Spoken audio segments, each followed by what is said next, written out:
It's Red Eye Radio. Gary McNamara and Eric Harley talk about everything from politics to social issues and news of the day. Whether you're up late or you're just starting your day, welcome to the show. From the Uniden America Studios, this is Red Eye Radio. Hello and welcome. He is Gary McNamara. I'm Eric Harley. If we happen to be yawning during the show, at any point, we're just going over some of the stuff from the GOP debate. No, Gary, it was entertaining. I thought it was entertaining. It's like, I'm sorry. It was entertaining like a AAA minor league baseball game. It really was what Matt Gaetz tweeted. Did he tweet that? It was a minor league baseball game where he had a bunch of either has-beens or new tryouts. Yeah. Oh, okay. Actually, that wasn't. I was on the narrative that there were some exciting moments you could cheer, but really, in a AAA game, nobody cares who wins. I don't know that anybody. It seemed like none of the candidates were trying to win. Well, I want to play this because this is something that you said probably would happen. Yeah. The other day, and it did happen. Here we go. Governor Ron DeSantis. Next, entrepreneur Vivek Ramaswamy. Former Vice President Mike Pence. Former South Carolina Governor Nikki Haley. Former New Jersey Governor Chris Christie. South Carolina Senator. You got the booze. That went south quickly. We were joking the other night about what we thought might happen, and we thought that Chris Christie would go after Trump and he'll be booed. And then I joked. I said, "No, I'm just kidding. He'll be booed as he's being introduced." Go back and listen to the podcast. I don't remember which morning it was, but it was earlier this week. And the biggest boo he got was what I would relate to the firefighter moment that he did when he was New Jersey governor. Mm-hmm. And that's where he was saying, he goes, look, it doesn't matter whether what Trump did was legal or illegal. It was wrong. He started getting booed, and he said, look, you can boo all you want, but it's the truth. And they booed louder. Yeah, right. Yeah. But it was, like I said, it was entertaining. I think that the out and outright winner, and I don't mean a winner that this means that they have a chance of being president. It's just the fact that because everybody attacked Ramaswamy, remember, most people do not live in the world that you or I live, or even our listeners who are paying consistent attention to what's going on. Yeah. If you're paying attention to what's going on, you know who Ramaswamy is. If you're turning it on and you really don't know what's going on, you're a Republican, you want to see what's going on, you watch that and you say, why are they all attacking this young guy? Who is this young guy? Mm-hmm. And that's the you make it everybody curious. Yep. Right. Everybody becomes curious. Right. Who is that guy? Glenn Greenwald was tweeted. Clearly everybody else's internal polls show something is happening with Ramaswamy, and that's why they were doing it. I don't know that you need internals even, but maybe. I mean, I would love to see internals and what they're showing with Ramaswamy, because he was the punching bag. There's no doubt. He was the target tonight. I remember when I disagreed with this, but when I first became a radio talk show host, and I was new to the market, and I would have bosses tell me, you need to attack your competition. Mm-hmm. Because, that's the guy that's been here the longest time, and you need to attack him every day. And I went, no, I'm not going to do that. I'm not. Right. I'm not going to pay attention to what the competition's doing. I just want to make sure that what I do is so good where people, will come over. But I'm not going to attack somebody. But the rule was you always attack the person who is on top. Mm-hmm. The person who is the dominant, not just in a poll, like we've seen where Ramaswamy has done better, but you attack the person that is far out. The day I started at that station, the audience was 0. And the competition who'd been there for 20 years, their ratings were, okay, I'll say 0.5. Because if his audience was probably 1,000 times greater, but 1,000 times 0 would be 0. So I'll put 0.5 in there. And so you always attack that. You don't attack down. And so when I saw that, I questioned why the pounding on the person that nobody knows, except for the fact that, well, you need to be aggressive at somebody, and so attack him. But I just thought but you're giving him recognition, and unless, like you said, the polling numbers have shown that Ramaswamy just went to 30% before the debate. Yeah, I don't necessarily understand the strategy. He's so. The only one on the rise, but that doesn't say much. I mean, if you look at the RCP average, it's still what it has been. Really, the only one that you should be concerned about if you're on that stage tonight is Donald Trump. And until something in a major way, until a Ramaswamy hits 30 or something, then you don't do that. I thought the biggest news you and I were talking about during the pre-show meeting, at least when you look at Iowa, because you're the one that brought it up when I talked about it. Mm-hmm. Wall Street Journal has an editorial where Trump has been saying that, and I didn't hear this until I saw the editorial, that Trump is saying if he's president, 10% across the board tariff on everything that comes into the United States. Well, you just said goodbye to Iowa. Now he's still leading in Iowa, but right. if he's on that kick of tariffs again, then in return we're going to have our trade partners issuing tariffs on farmers in Iowa, pig farmers, corn farmers, every kind of farmer. And so all of farm territory is going to backlash. And so when I told that, the first thing you said was, well, he's going to get not killed in Iowa, but you're going to have farmers that remember the last time the tariffs were on, because normally Americans, and when they become populist, say, that's right, we need American jobs, so put tariffs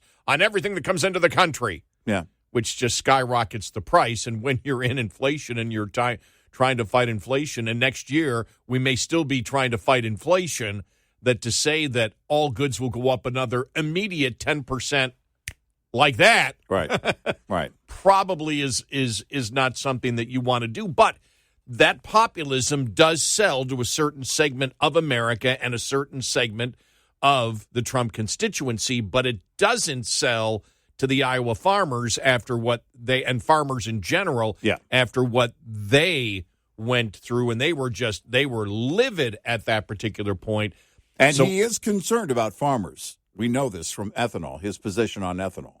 So yes. He's concerned about farmers. The question is, what will that affect him in farm territory? Because everything is linked to farming in that zone. Even if you're not a farming family, you're probably working directly or indirectly in some kind of service or something that has some kind of connection to farming. It's just like oil. There is the connection there, and that's going to be the problem. Or I guess that's going to be the question. You're going to want to watch the polls in the farm states after that comment to see if they're concerned about that, because they have to be, because he's already got a history of doing it, of following through on tariffs. Now, you can make the argument on China it was about intellectual property, and it's a solid argument. Does it resonate with farmers? Does that go anywhere with farmers? Because at the end of the day, I mean, it's not for the farmers. They were cutting off, our trade partners were cutting off all kinds of trade based on what we were trying to do. And the fact of the matter is you impose a 10% tariff on everything coming in, expect that exports are going to drop dramatically. You know, you and I remember, and this goes back to the Obama administration, that Colombia wanted to redo their trade agreement with the United States. Mm-hmm. And the unions, because at that point, the United, this was Colombia saying, look, we want to redo this, but the unions didn't want it. Mm-hmm. But what was Colombia trying to do? Well, back in the 80s, the United States, because of the drug industry, this was the thought. This is where people get economics wrong. That okay, let's allow Colombia. We won't retaliate, but we'll let Colombia put a ton of tariffs on American products going into Colombia, and that way the Colombia economy will boom because American products, won't be inundating Colombia. Well, the opposite happened. Yeah. And so Colombia came back and said, can we rewrite it and have a free trade agreement where there are no tariffs coming into Colombia? Right. And they're talking about the number of jobs that it would create in the United States and even union jobs. But since they called it a free trade agreement, the unions had to be against it, even though it would benefit them. Right. Those are some of the things that you go through. But I just thought that was interesting yesterday because that was when I saw that, and when you said Iowa, I went, wow, that's really interesting because that's what everybody is focused in on is Iowa. Right. Come Iowa and what's going to happen at that particular point. But I will say this: I want to play this audio cut here, and we'll just talk in general about some of the focus of Fox and last night. And the questions that they asked. Here was one yesterday to Chris Christie. Here we go. Steve, do you believe that the recent spike in UFO encounters... I get the UFO question? Yeah, you do. Come on, there man. You go. It shows what maybe look, it's just, this is an opinion off just, viewing it here. These are just initial impressions, but I thought, I think that when you are in the Beltway, and the media in the Beltway, even Fox, that you tend to be obsessed with the Beltway issues, which are like abortion or any of the other things, but there really wasn't as much of an emphasis on asking specific questions about economic growth, for example, about the border, about critical race theory and the liberal transgender activist movement, and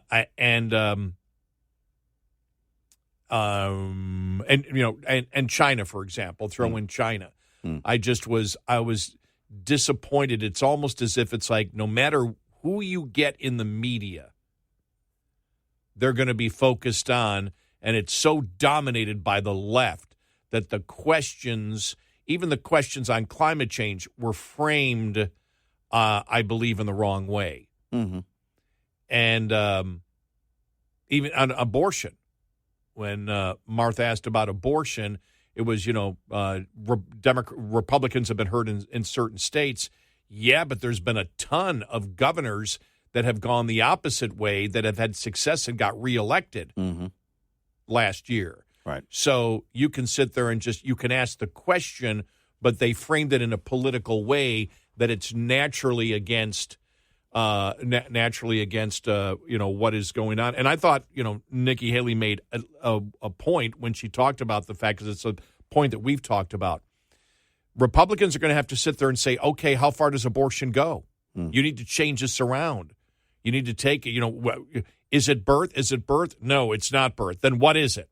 What is it? What is it? Right. You need to, as we've done, tear apart their argument point by point by point. But overall, like I said, we tend to make, the media tends to make, I think, sometimes, too much of these debates. I think Ramaswamy may, move up a couple of points just because people didn't know who he was and went, that's the young guy. Mm-hmm. I think that I don't think, and I think one of the reasons is, and I think we agreed with this, we jumped all around in our pre-show meeting so much, but I think we agree on this, that the mindset of whether it was Pence or whatever, back to him, or even, the AI comment from Christie to him. Yeah. I'm reading in the media, those were great hits against Ramaswamy, and I'm thinking to myself, well, you have to put yourself as a Republican to sit there and say, we are the establishment and you're new, therefore.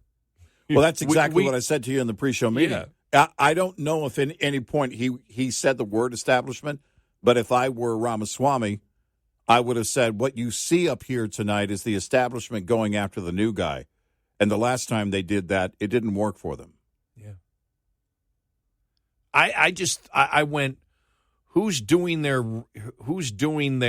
research on, what, and I don't think you need a lot of research, though, on Republicans to figure that one out. Well, because that's not an argument that you should be using. He doesn't warrant the target yet, being the target just yet. If the numbers were unbelievable, if he were skyrocketing and taking numbers from Trump, then that would be the case. But you go after him tonight, and what you do is you say, we don't want any non-insiders. That's what you're telling conservatives. That's what you're telling that if anyone in the Trump base was watching, I was just looking at Tucker Carlson's numbers, now over 105 million views on the Trump interview. But you don't go after the guy. You don't go after anybody who's not a real threat just yet. But I guess it's what we brought up last night. You're going to have to convert the Trump base if you're going to become the nominee. You don't do that by coming out swinging at him at this moment. You're going to have to swing at him at some point. When he's not on the stage, you pretend like he's not there. Well, if not now, when? It's going to have to happen at some point. Right. But it clearly, all of them, and you saw it, it was a tactic. In fact, there was only really one attack on him, and that was about Putin. And that came from Chris Christie, as we expected. 866-90 Red Eye. Keep your engine humming in the heat this summer by keeping up with preventive maintenance. Think your PM is complete after your oil is changed? Think again. There's grease, transmission fluids, and gear oil to consider too. Grease, for example, is made of oil, thickener, and additives. It provides rust protection by preventing water spray-off and wash-off on equipment like the universal joint, fifth wheel, and clutch throwout bearings. It also helps protect major greasing points like tie rod ends, spring pin bushings, kingpin, and the chassis. Today's synthetic oils means more miles between engine oil changes, but greasing intervals aren't growing at the same pace. Your fifth wheel, for example, needs to be greased every 15,000 miles or monthly. This report is brought to you by Shell Rotella. Shell Rotella, with advanced synthetic technology, is designed to help keep your rig running with more mileage and less maintenance. Coming up, more with Gary McNamara and Eric Harley. It's Red Eye Radio.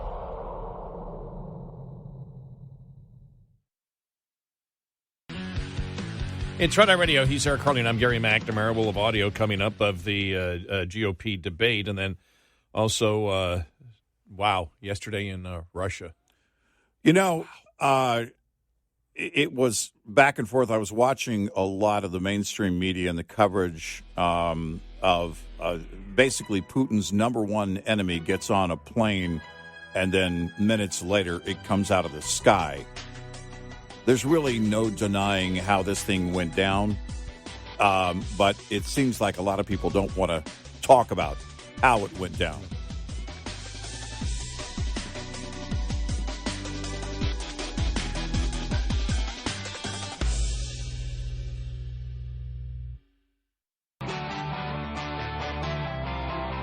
Consider yourself canceled if you don't listen nightly. Red Eye Radio. It's Red Eye Radio. He's Eric Harley, and I'm Gary McNamara. All right, let's head to some of the moments from the debate last night. And, of course, they can't believe he said the elephant in Brett Ferris said the elephant. Let's talk about the elephant in the living room, and I'm like, Christie's there.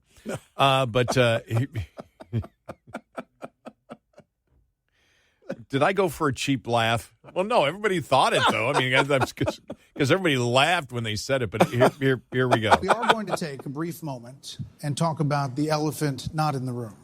Or not in the room, yes. Yeah. Former President Trump has been indicted in 4 different states on 91 counts. He will be processed tomorrow in Georgia at the Fulton County Jail for charges relating to the 2020 election loss. You all signed a pledge to support the eventual Republican nominee. If former President Trump is convicted in a court of law, would you still support him as your party's choice? Please raise your hand if you would.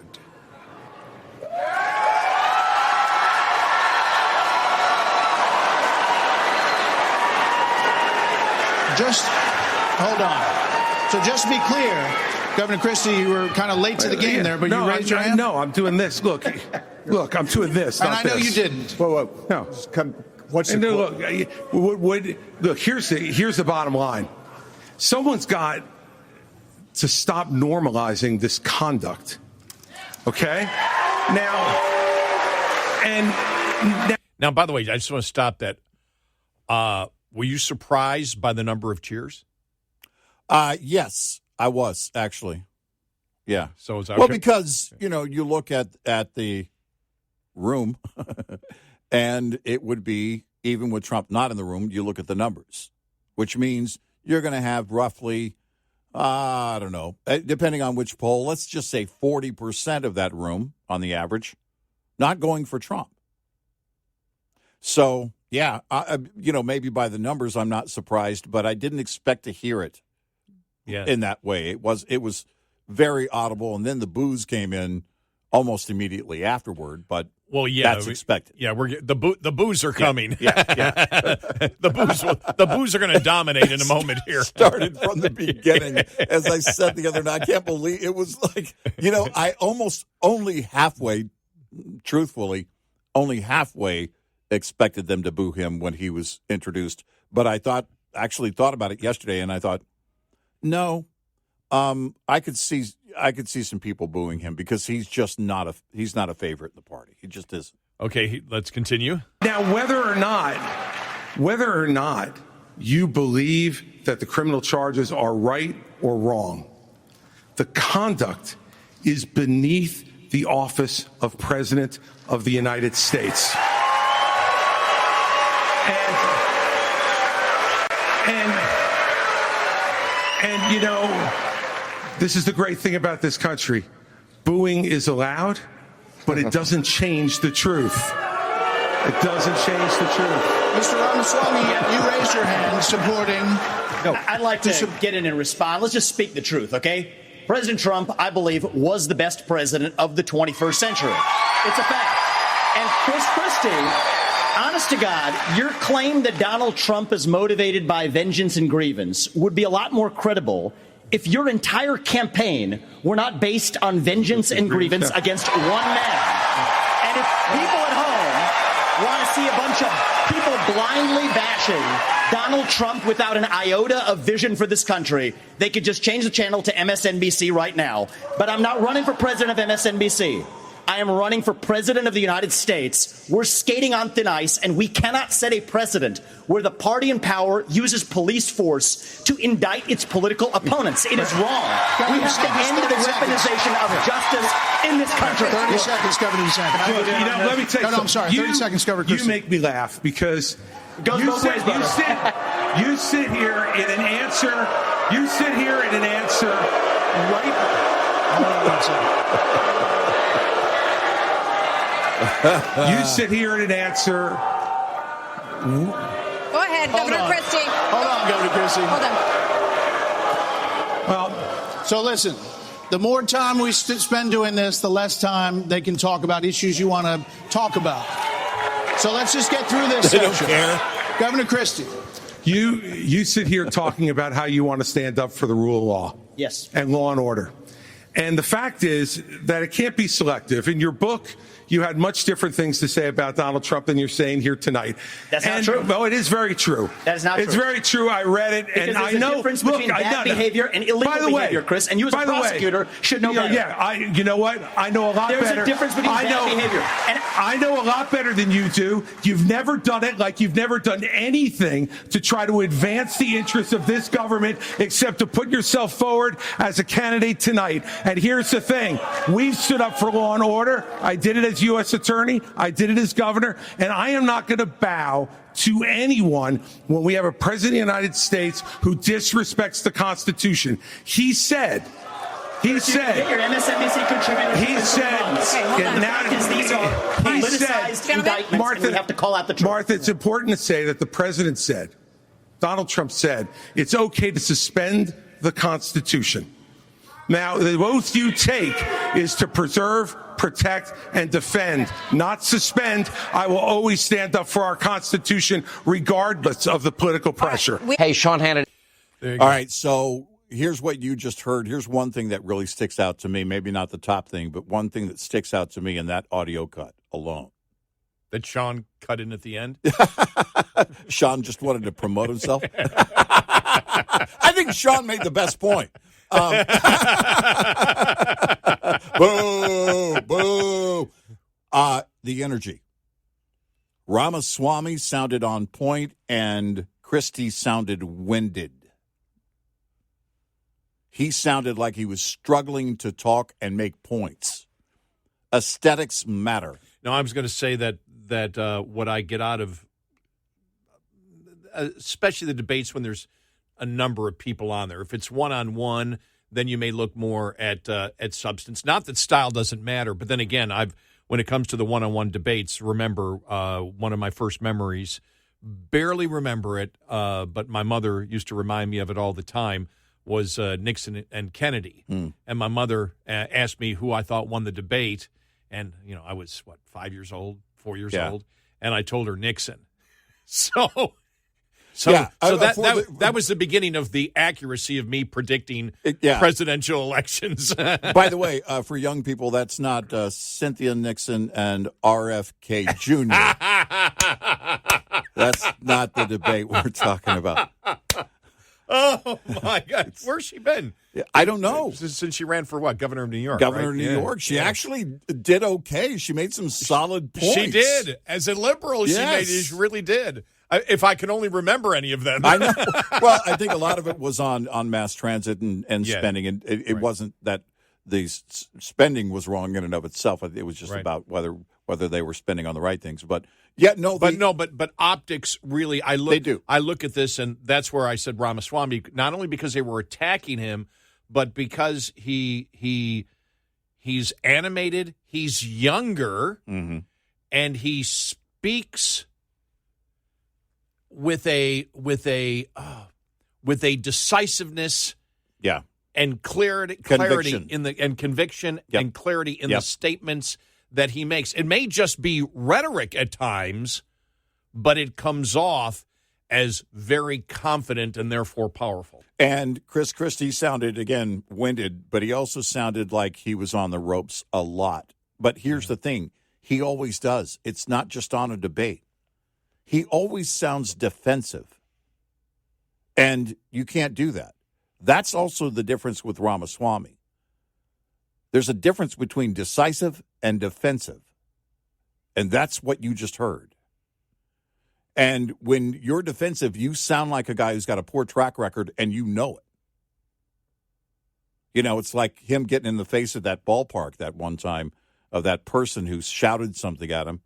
And he just like he's a big tough guy with his hot dog in his hand.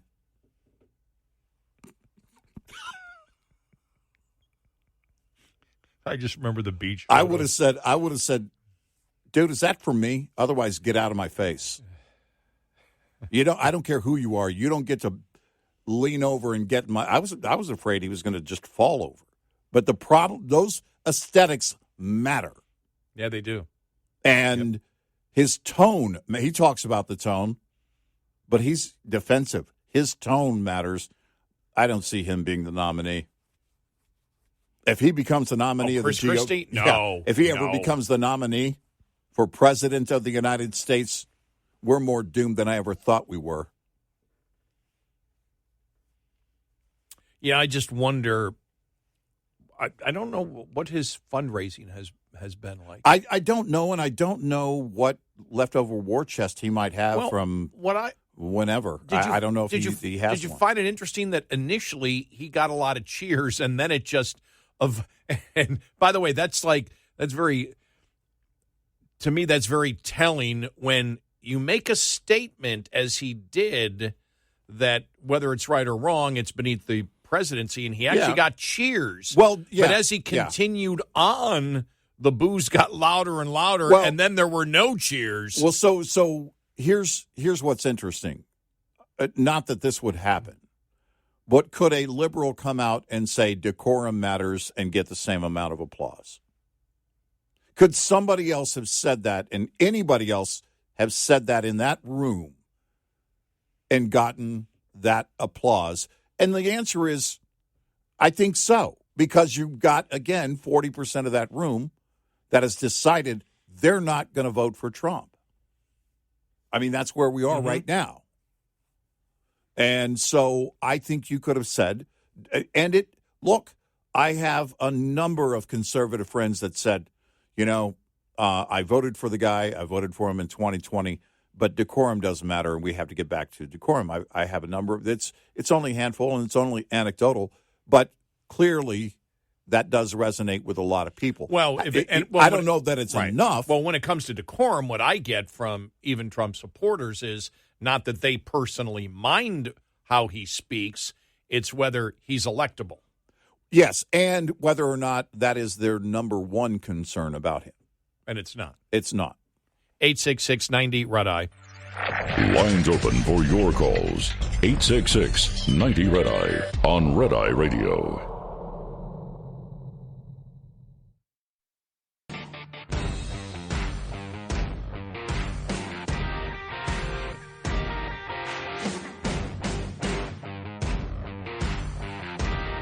It's Red Eye Radio. He's Eric Carly, and I'm Gary McNamara. I thought this was one of Nikki Haley's strongest moments last night. Governor Haley, so why are you better positioned to turn around this economy that we've heard all of these voters talking about tonight than Mr. Ramaswamy, who is a successful entrepreneur nationally right now? He's beating you in the polls. Well, I don't care about polls. What I care about the fact is that no one is telling the American people the truth. The truth is that Biden didn't do this to us. Our Republicans did this to us, too. When they passed that $2.2 trillion COVID stimulus bill, they left us with 90 million people on Medicaid, 42 million people on food stamps. No one has told you how to fix it. I'll tell you how to fix it. They need to stop the spending. They need to stop the borrowing. They need to eliminate the earmarks that the Republicans brought back in. And they need to make sure they understand these are taxpayer dollars. It's not their dollars. And while they're all saying this, you have Ron DeSantis, you've got Tim Scott, you've got Mike Pence. They all voted to raise the debt. And Donald Trump added $8 trillion to our debt. And our kids are never going to forgive us for this. And so at the end of the day, you look at the 2024 budget, Republicans asked for $7.4 billion in earmarks. Democrats asked for $2.8 billion. So you tell me who are the big spenders. I think it's time for an accountant in the White House. Vice President Pence? Not one boo. No. She threw one of the worst things at Trump that you could throw at a Republican, saying Donald Trump raised the debt by $8 trillion. There wasn't one boo. Right. Well, and here's the thing. I thought there was going to. When she was doing, I go, where are the boos? Was the audience, the Trump support in that audience, were they prepared for that? She delivered something that you can't. It's a fact. You can't. Or maybe they were busy trying to fact check on their phones. I don't know. But the thing is in the moment, you can't do that. You can go back and forth because they've had the back and forth on things like decorum. Or a number of other things that have been part of the national debate stage, even before he was president, but certainly during his presidency and since. That's something right now you're looking at it, and every conservative in that room is greatly concerned about the national debt and spending. And we have to get our stuff together on that, or we will be off the rails soon. Maybe off the rails, but as we said, if the Republicans actually wish to cut, can they win an election in the next decade? Right. With the American public. Right. Yeah, right. Can they win the general? Right.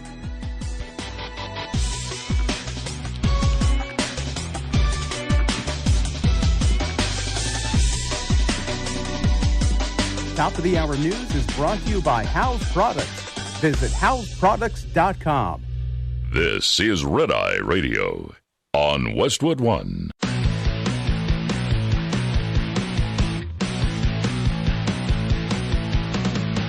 Now, it's Red Eye Radio. Gary McNamara and Eric Harley talk about everything from politics to social issues and news of the day. Whether you're up late or you're just starting your day, welcome to the show. From the Uniden America Studios, this is Red Eye Radio.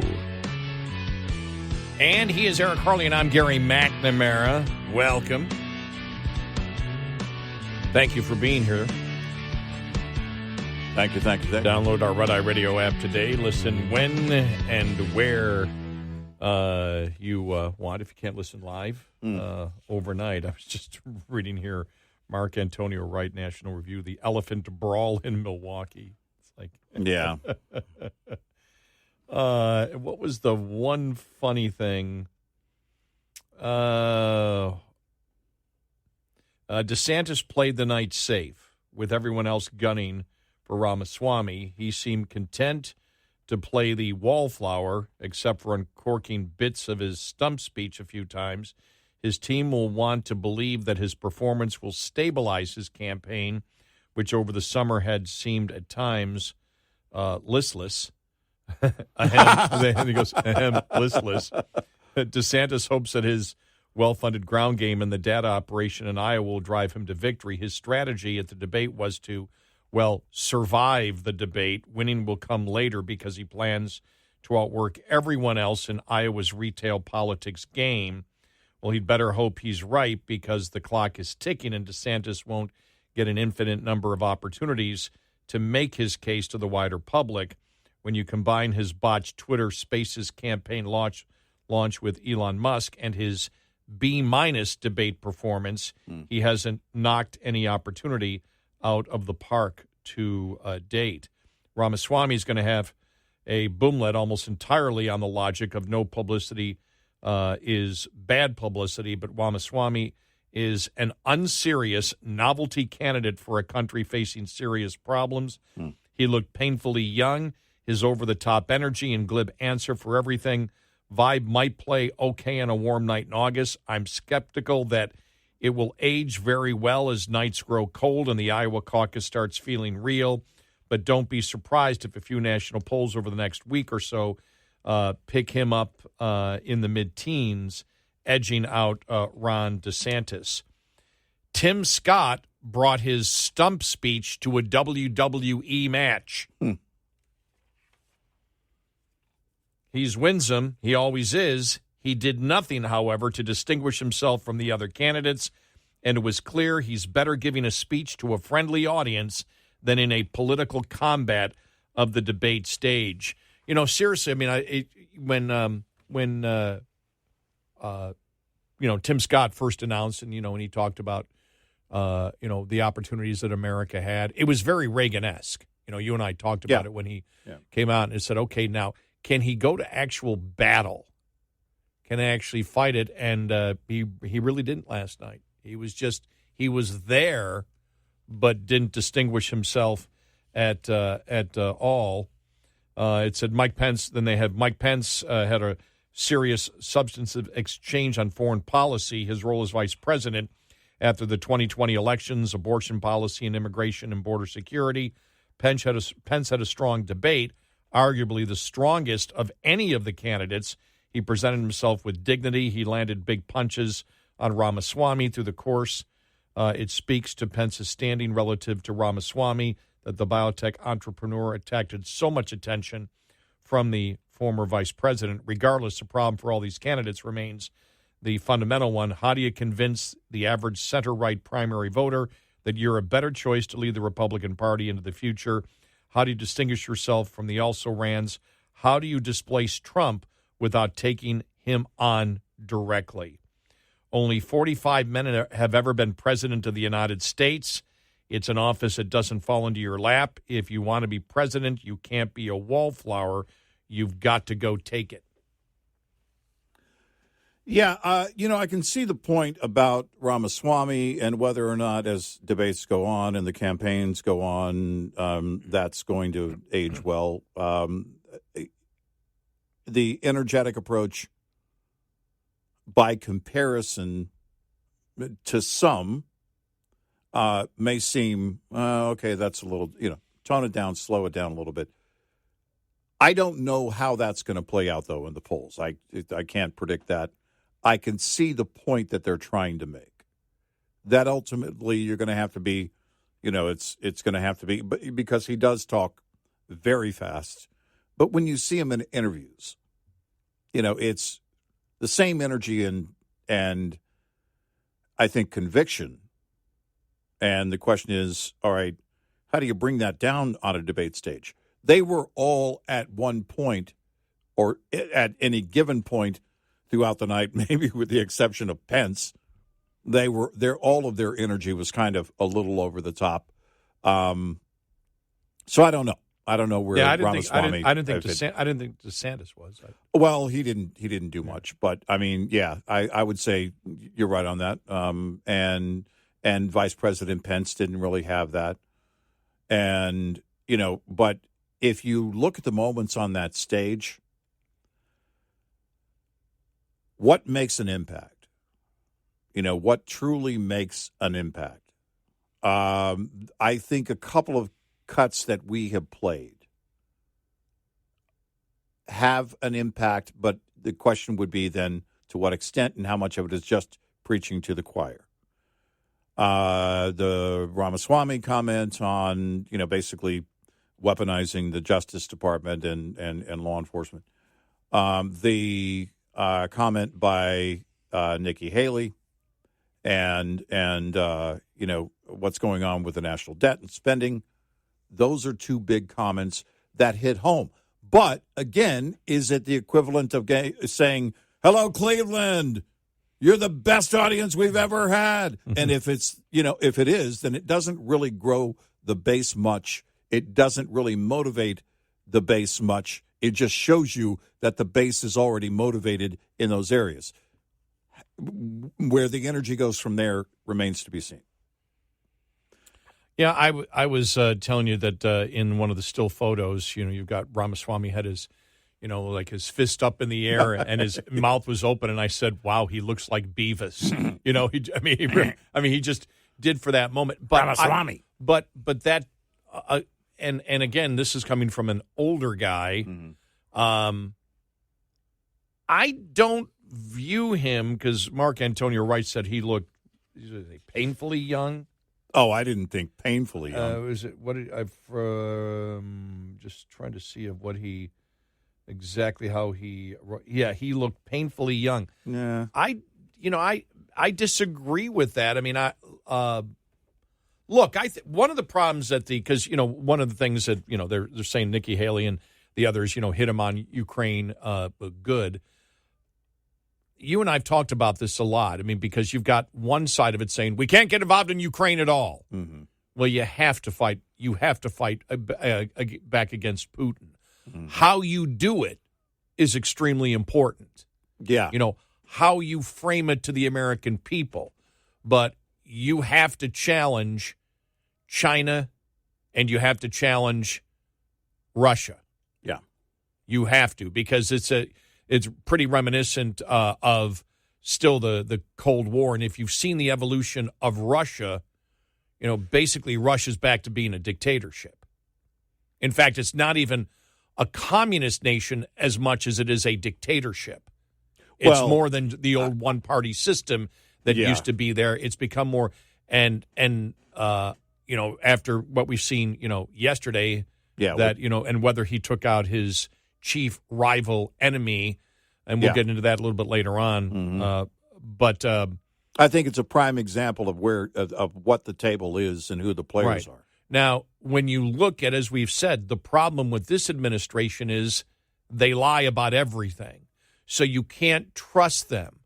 And it obviously, and I'm not the only one to say this, and you aren't the only one to say this, with this administration, they're spending tons of money, but it's almost a clear narrative that the United States wants to do everything we possibly can to extend the war, not give Ukraine the ability to actually win the war. Right. And so it is very reminiscent of Vietnam. We're involved in something where we really don't want to provide Ukraine the ability to win the war and get it over with by doing so much damage to the I almost said the Soviets, to Russia, that what you end up doing is extending a war year after year after year after year after year, which the American public has no stomach for whatsoever.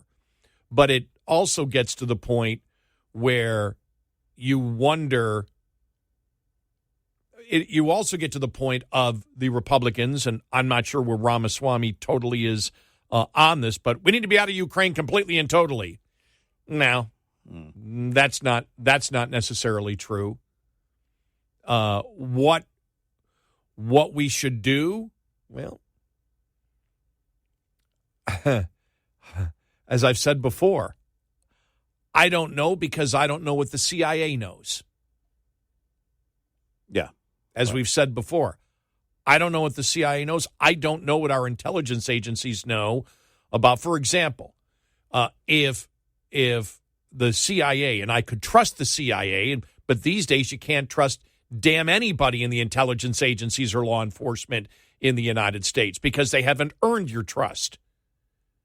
And you look at this administration, the lies of Afghanistan. You can't trust this administration in anything. So you can get away with saying, we need to get out of every foreign thing, bring our troops back, and just protect our border. It doesn't work that way. The Cold War shows it doesn't work that way. And that may be some of Ramaswamy not understanding or living through the Cold War, where the United States was always involved in, if not outright war, supporting those that were fighting the old Soviet Union and covert also on a consistent basis. I think if the game was we're going to wait for the internal implosion, and we've said from the beginning in Russia that if it's going to happen, it's likely going to happen internally. A lot of that hope went away in a plane crash yesterday. Because if you talk about somebody who had the means to get something done, it was Prigozhin.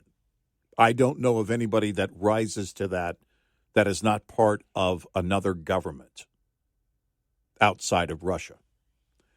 So, but would he have been any? I don't believe he would have been any better in a coup. Well, no, but that was your only hope. Right. It's. But that's, how do you make something like that happen? Well, now all questions about that have been taken off the table because that's clearly not going to happen. And now it's about, do they just wait for, I don't know.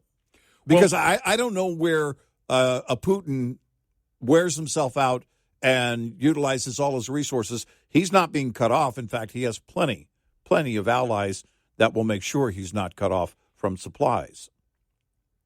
And that's where we are. When you see just a month ago, the consensus was the Ukrainians were making huge inroads. Mm-hmm. A month later, the Ukrainians aren't making inroads. Right. Russia is winning again, and you get back to, okay, the United States now needs to do a lot more, but we're not going to do a lot more to allow Ukraine to win, just enough to keep the Russians at bay, which means year after year after year. Right. And sorry, but people think Vietnam, and so the Republicans as opposition can say this is all just crap. And it's amazing that's the policy of this administration, it seems like in Ukraine, just to do enough to keep the war continuing, yet they pulled out of Afghanistan. Right.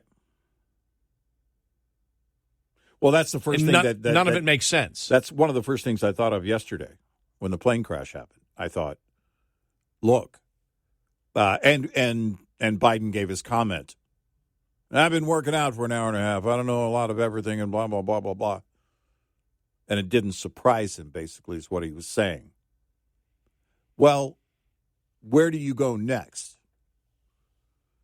You're calling out Putin publicly, if not directly, but you're calling him out publicly, really. So what are you going to do about it? Well, the answer with this president is nothing.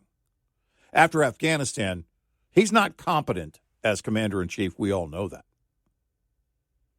So I don't know what happens between now and January of 2025, but it won't be this president leading it. 866-90 Red Eye. Independents with carrier authority should be mindful that negotiation strength varies as the week progresses. Typically, the highest rates across major segments are paid for loads negotiated on Sundays, and the highest volume of loads for all segments is seen on Mondays. Also, the weekday that tends to be the best for flatbed negotiations, yielding the best rates. Owner-operators tend to have less negotiation strength on Tuesday, which shows the lowest weekday spread between brokers' offered rates and actual paid rates. Broker offers tend to rise by Wednesday as the end of the week is in sight. This day also seems optimal for the 3 o'clock hustle, so-called for its reliance on that afternoon time of day, when brokers are getting nervous, to improve negotiation strength. Stay mindful of this system to maximize your revenue. Owner-Operator Business 101 is provided by Shell Rotella with advanced synthetic technology. For more information, go to overdriveonline.com to the Overdrive's Partners in Business section of the website for more detail on Business 101 and many other topics. Get in touch with Red Eye Radio, toll free at 866-90 Red Eye.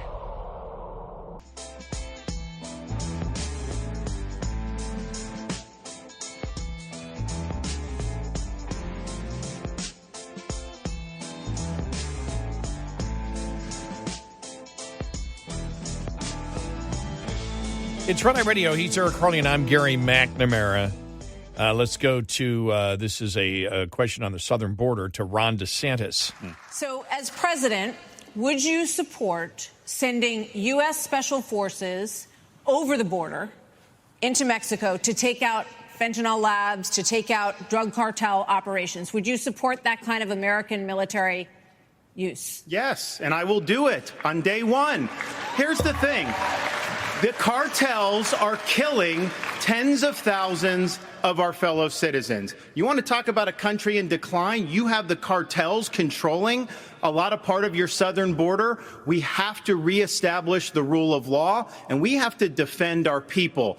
The President of the United States has got to use all available powers as commander-in-chief to protect our country and to protect the people. So when they're coming across, yes, we're going to use lethal force. Yes, we reserve the right to operate. How many more tens of thousands are we going to let to die? I am sick. I've met angel moms throughout this country. I met a lady in Texas named Tracy, and her son took one Percocet that was laced with fentanyl, immediately died. That is happening all across this country because of the poison that they are bringing in. So as president, would I use force? Would I treat them as foreign terrorist organizations? You're darn right I would. Not much to argue with there. The only thing I would have stated was, I think every time that the border is brought up in any debate, that every Republican should not just talk about how they would solve the problem, but explain to the American people how the Biden administration has caused the problem. That's why they can't solve it. Yep. And I think that and it's something that you and I have stated before as an overall thing that the Republican Party should be selling. And that is, as we've talked about, every major problem we face domestically, every single major problem that we face domestically is because of the people that we have put into political office. This isn't because of outside things. That the people that you have put in to solve the problems have created the problems, and so they have no incentive to solve them because the conclusion that we see, which is chaos, is what they want.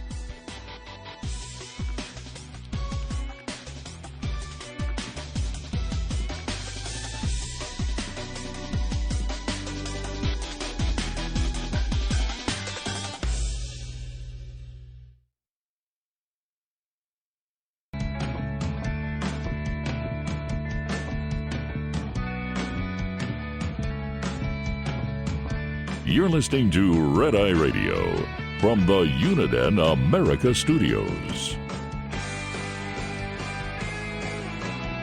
It's Red Eye Radio. He's Eric Hurley, and I'm Gary McNamara. So overall, you and I were just having the discussion. This debate really doesn't change anything because the big picture is Trump is up in some cases by 40-plus points. Yeah. And, you're talking about, okay, Ramaswamy moves up 3 points this week. Doesn't mean anything. Right now, if that happened. Right now the RCP average on the spread is Trump plus 41.1. Right.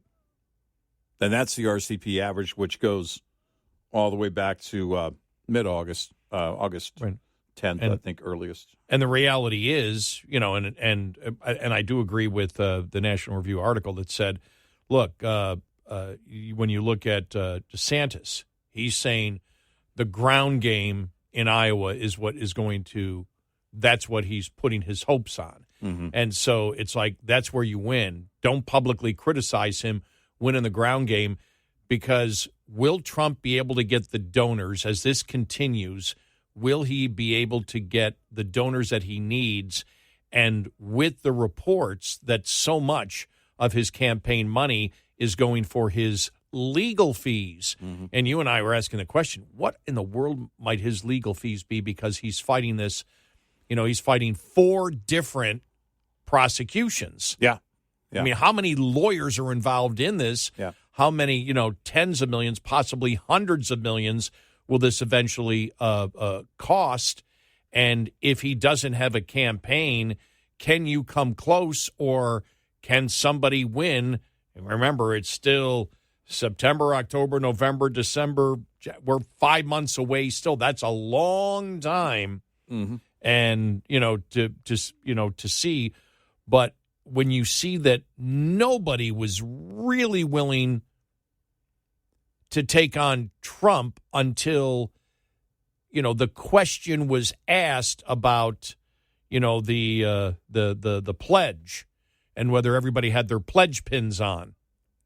Okay, edit that. And so what I thought was interesting when they said, if he is convicted, will you support him? Mm-hmm. And then you could see DeSantis was looking around, Mm-hmm. Christie's looking around. It's like, and then basically said, no, Asa Hutchinson, the only one that didn't raise his hand, on it. Now, is that the loophole for the RNC? I'll support whoever the candidate is unless you're convicted of a felony. Yeah, I mean, right. it's Outside of convicted felons. There is the there's really where we are, the landscape for the GOP right now. I just don't know what changes. Because you're not just talking about, and you apply conventional wisdom based on election seasons of the past. I can't remember a candidate that had a base that was so steadfast as his is in modern times, especially for the GOP. And so I don't know. It could change. I just don't know what brings about that change that brings him out of that number one spot, which means he's the nominee. But did Nikki Haley provide the path to attack Trump? Yeah. Because if you hit Trump, if you forget about, if you just say, look, let's hit him on the issues. Mm-hmm. Don't hit him on January 6th. Don't hit him. None of that stuff. Don't bring up any of the trials that are coming up. None of that. Everything you hit Trump on, is an issue because you and I both surprised Nikki Haley didn't get booed at all when she said Donald Trump increased the debt $8 trillion. There were no boos, none. You know, you and I have talked about the fact that that the original, because when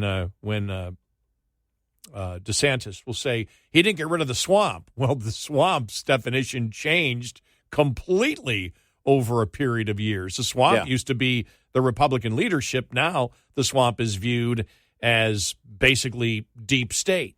Well, I think, and I saw some comments the other day that fold establishment, GOP establishment, back into it. Saying really? They back? allowed this. They were part of the blah, blah, blah, blah. And so the question would be, and it's only anecdotal, but the question would be, to what extent does that? We know what the attempt was for DeSantis, going after DeSantis, which happened fairly early on. He's establishment. He's not tall, which was weird. But, I mean, these were the things thrown at him, but the establishment thing was thrown at him. Oh, the establishment loves Ron DeSantis. Did it work? Because tell me on the issues, any of the things that separate, and you said this, that separate DeSantis and Trump. It really is all about imagery right now, and it is all about a base for Trump that has not flinched. In fact, if you look at the lead throughout the month of August, he's actually gained points, and this is something, and it's only a few points, but it still is a gain. And those are the things you look at and say, okay, if any of those people on the stage tonight is going to be the nominee, how do you convert his base? I can't answer that question because I don't know a path to that. I don't know how that happens. If I was running for political office and I was looking at Trump, and I'll tell you, these are the actual things that I've disagreed with Trump on, or things that you could make an argument for that I might even say, like I've said, the Fauci thing, early on, because remember, Trump, he was, COVID from April on, April till the end of the year, it was about, the vaccine and stuff like that. I would hit, if I'm running for office, I would hit him on the vaccine. I'd hit him on Fauci, even though I believe it is an unfair argument because you have to go back to what you knew at that time. I would still use that. Why didn't anybody use that last night?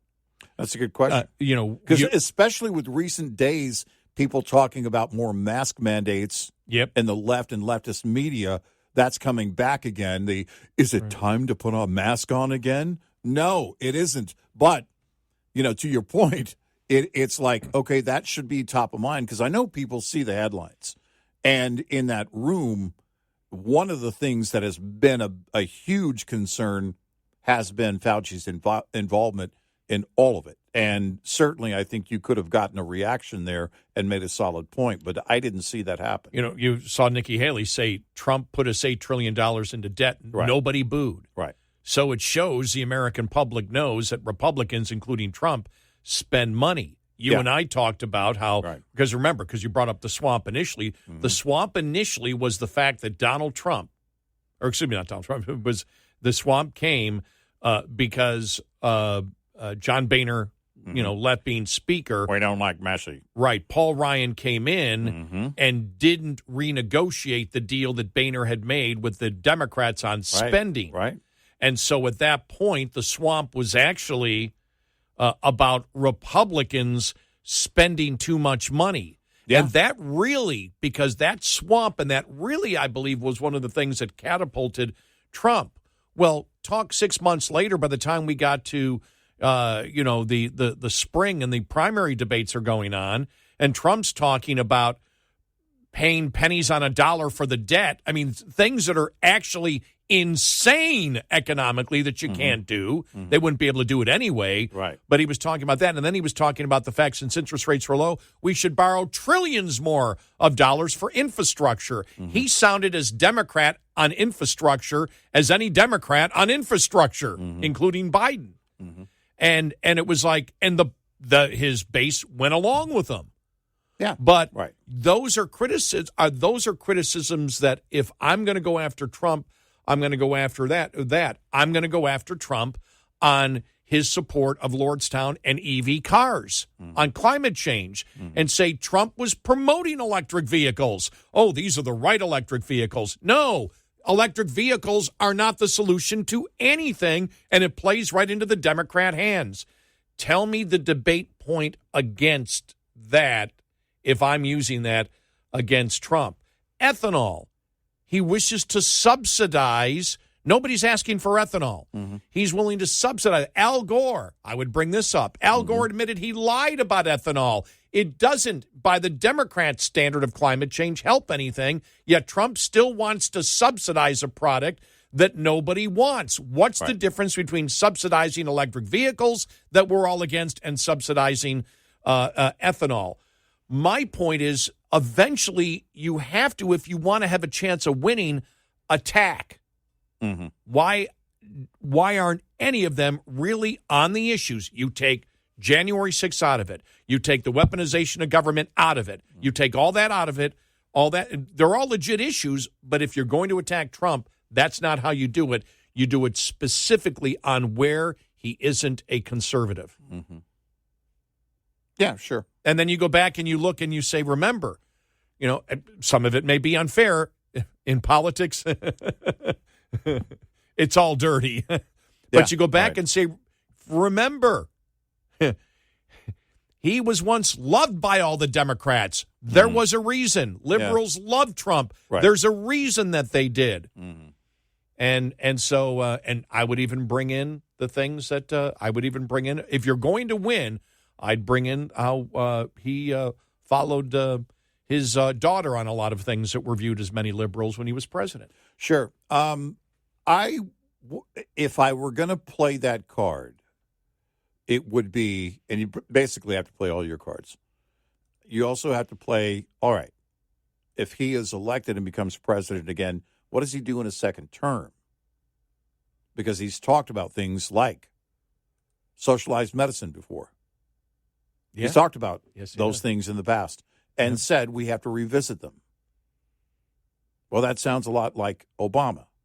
And if he's not worried about another election and certainly not concerned about the GOP and how things may, go in that direction on Capitol Hill, then is he concerned about, his poll numbers or whatever else, and what might he do in a second term? There's one approach. But ultimately, I believe you have to introduce things, or I think you should introduce things. Maybe you don't have to do it. It may not work, but you should introduce things that are new, not known items about him. Or I should say this. I don't know how much the known items about him are going to erode away at that base. Well, or if you use them, do you use them when you go door to door? Yeah, the ground game. Do you use that? Do you use that in your ground game? Yeah, you might, and not in debates, right? Unless you were up against him, right? But he's not part of the debates, right? And we also wondered that if you attack Trump viciously on all of the issues, because this is the other side to look at a debate where he wasn't there. Does that simply make his base stronger because you're attacking him when he can't respond, even though he voluntarily made the decision not to go? Nonetheless, he's still not there to respond. Right, exactly. Yeah. So, but I just wonder why none of them, because you have, like I said, Nikki Haley showed you can say things that has to tick off Trump supporters when she said Donald Trump put us $8 trillion in debt. And when she was done with that statement, everybody cheered. I didn't hear one boo. Yeah, I didn't hear that. Yeah, so 866-98-RED-EYE.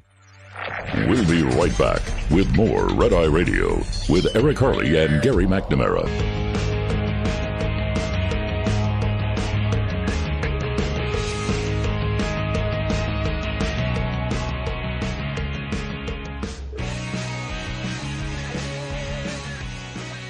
It's Red Eye Radio. He's Eric Harley, and I'm Gary McNamara. Coming up on the top of the hour, did Putin take out his main rival, Prigozhin, yesterday? We'll get to that more on the debate, more audio coming up. And anything going on with Hunter Biden yesterday? It didn't seem like a lot on that. No, I was waiting for them to announce that he's the new special counsel to investigate the special counsel. And here's one for you. The American Medical Association publishes an article exploring taxpayer-subsidized uterus transplants for biological men. Yeah, we have the money for that, don't we? I guess. Why not? If we don't care about spending, why would we draw the line there, right? Of course we can do that. Yeah. My vote is no. No.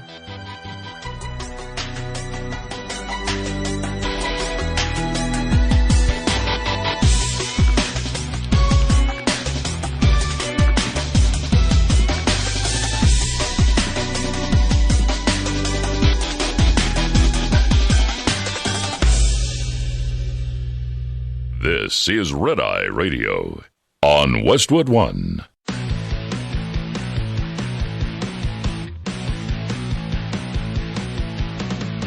Now, it's Red Eye Radio. Gary McNamara and Eric Harley talk about everything from politics to social issues and news of the day.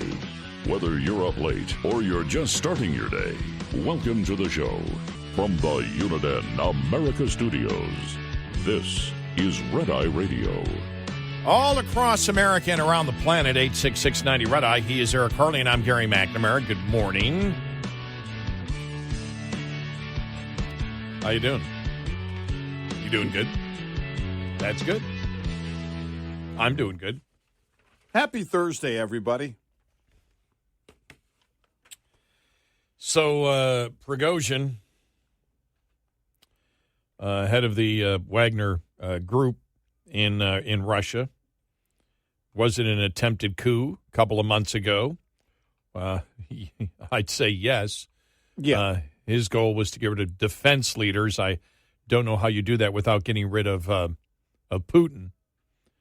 But he died in a airplane crash yesterday that everybody around the world is suspicious of, that most believe that it probably was an assassination. One of the reasons is, if you look at it, if you've seen the video of the plane, it's coming straight down. Yeah. It's out of control. Yeah. You look at it, and either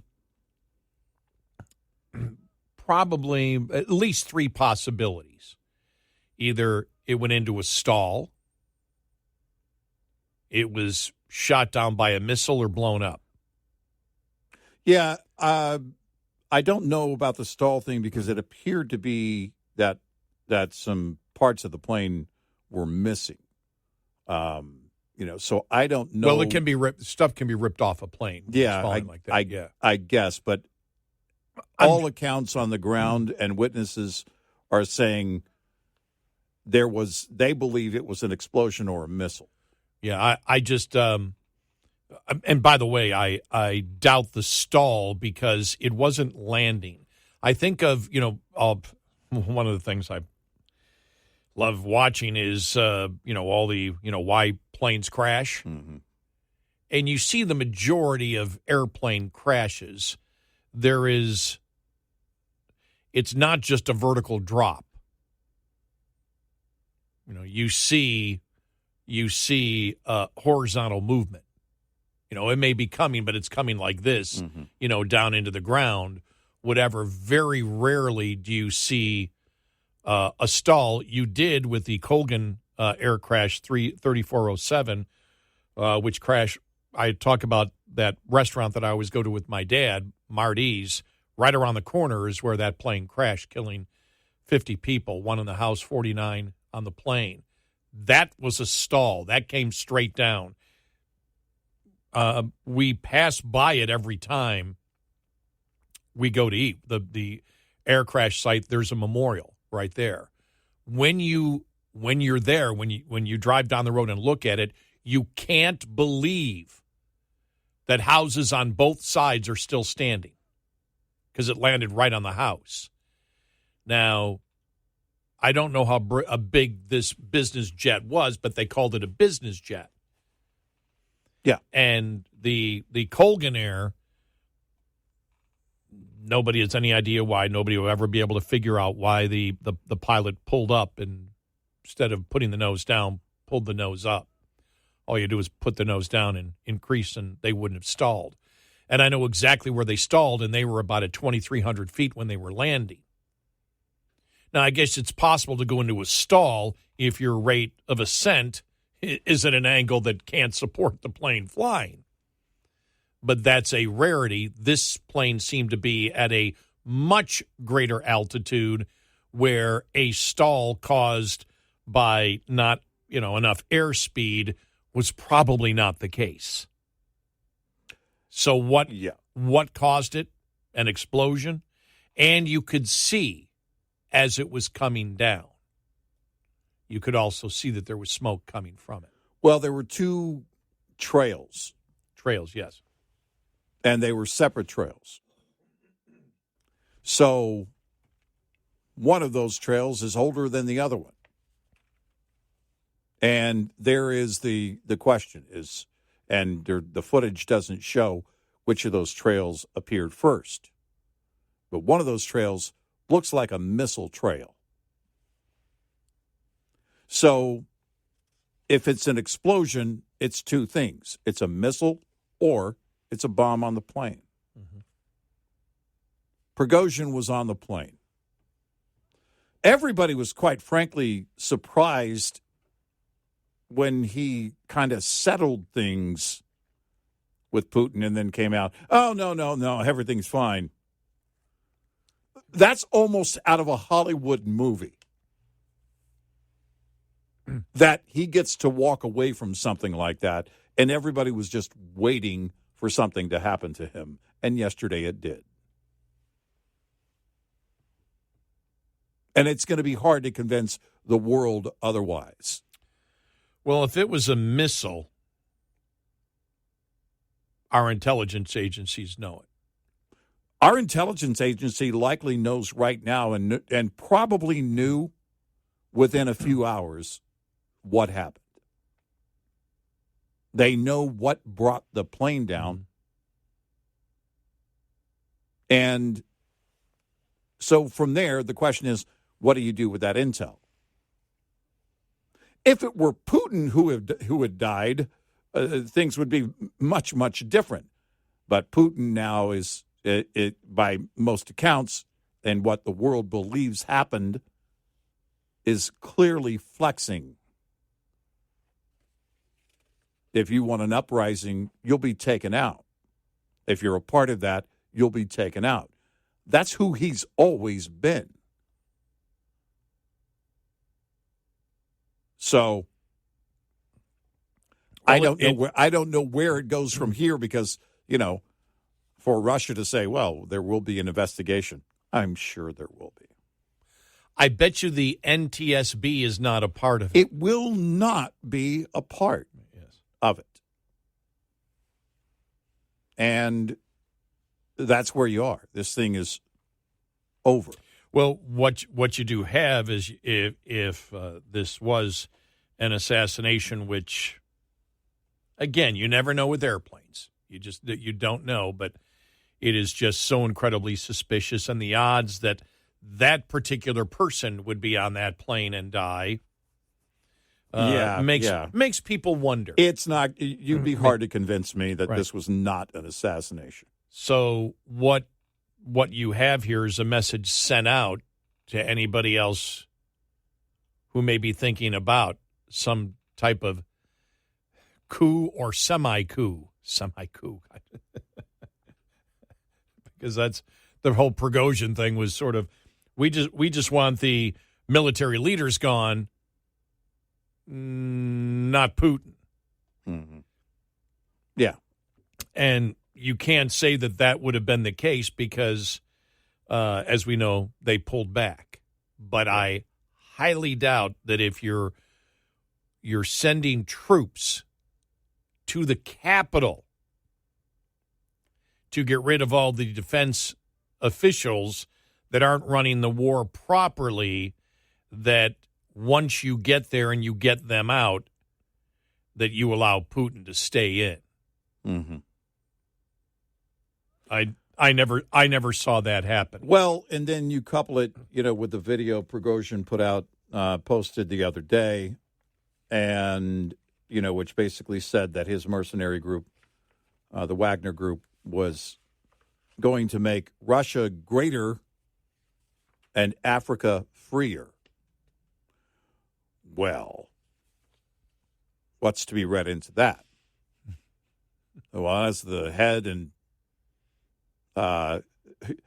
and sole financial arm of the Wagner Group, there's only, there are many things you could take from it, but if you're Vladimir Putin, you can only see that as, is that some kind of message? Let me show you message. Because the Wagner Group's not going to be acting anywhere within Russia on anything going forward, and that is what Putin had to do to establish or reestablish his perceived leadership, because that's been in question from day one. Is something going on with his health? Does he have the resources? Well, thanks to China, he's going to have resources. Thanks to plenty of communists around the world, he's going to have resources. I don't know what's going on with his health.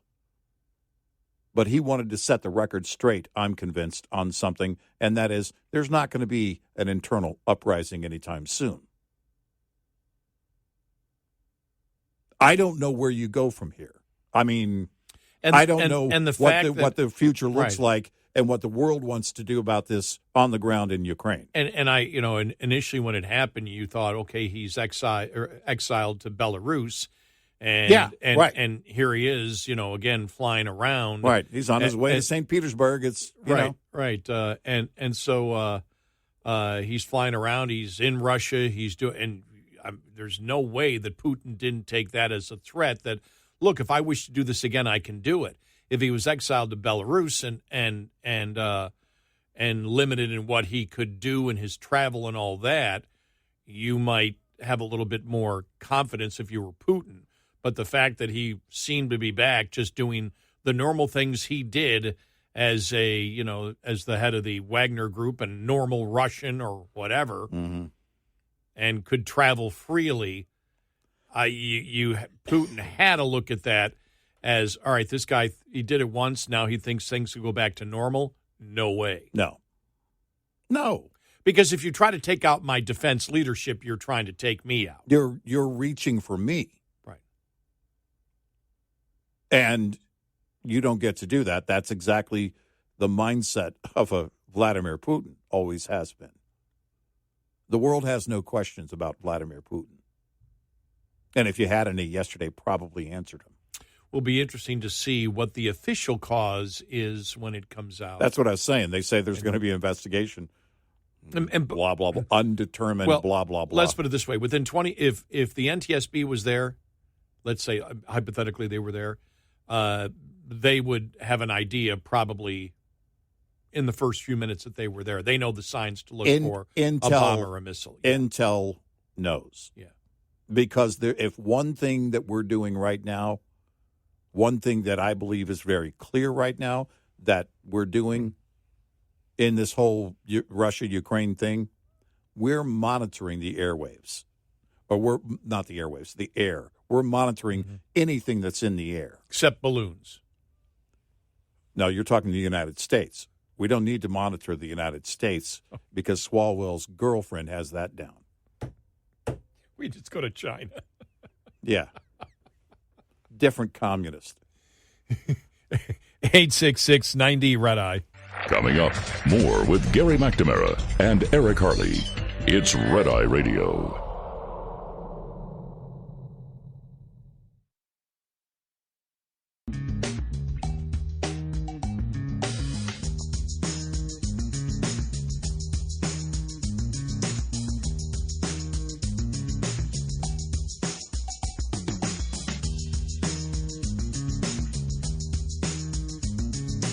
It's Red Eye Radio. He's Eric Harley, and I'm Gary McNamara. You want to get to do this liberal, wacko, transgender activist movement update? All right, what do you got?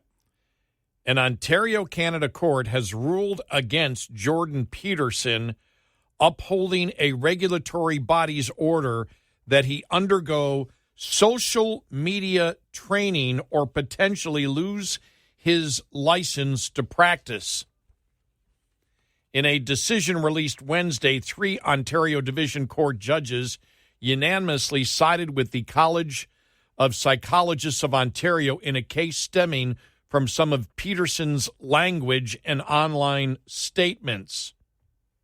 One judge wrote that the college's order that Peterson undergo a program on professionalism in public statements balanced its mandate to regulate the profession, is not disciplinary, and does not prevent Dr. Peterson from expressing himself on controversial topics.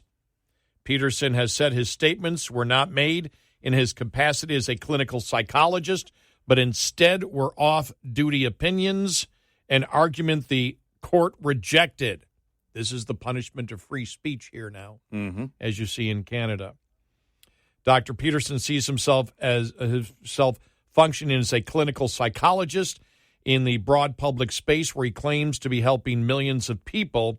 Peterson cannot have it both ways. He cannot speak as a member of a regulated profession without taking responsibility for the risk of harm that flows from him speaking in that trusted capacity. Wow. Specific complaints listed in the case before the divisional court include posts directed at Canadian politicians, a plus-size Sports Illustrated model, and transgender actor Elliot Page. Last November, the college's complaints committee found Peterson may be engaging in degrading, demeaning, and unprofessional comments relating to an appearance on the Joe Rogan podcast, where he identified himself as a clinical psychologist and appeared to demean a former client. The college's ethics codes requires members to use respectful language and not engage in unjust discrimination. Wow. The complaints committee concluded that some of Peterson's comments posed moderate risks of harm to the public, including undermining public trust in the profession of psychology, as well as the college's ability to regulate the profession. It then ordered the social media coaching program at Peterson's expense, emphasizing that failure to comply would result in the allegation of professional misconduct. By the way, he said he's not going to do that. He said it a long time ago. Right. Peterson filed for judicial review, arguing his political commentary is not under the college's purview and that the college failed to balance its mandate with his right of freedom of expression. Wow.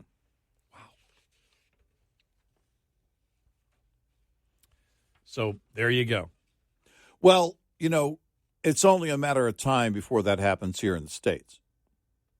I was actually thinking about this the other day, and I forget what I was reading, but I was reading something, and it was, all right, because if you apply this standard, right, that, all right, he has all of this clinical training and had a practice and all of that.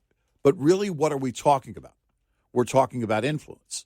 So not only does he hold those views, but he has a very considerable, and has for many years, number of followers on social media and otherwise.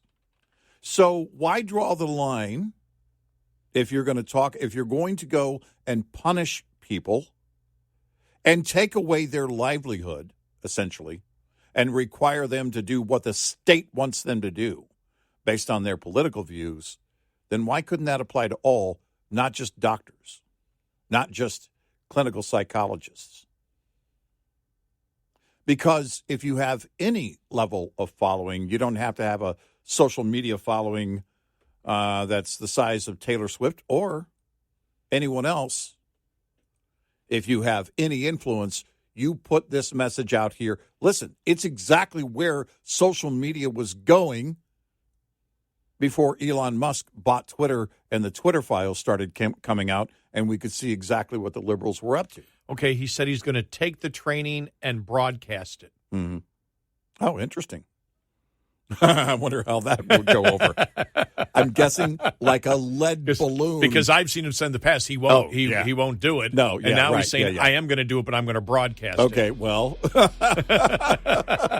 that'll be fun. I'll be watching, no doubt, but it's not going to go well for him, unfortunately, and that is tragic.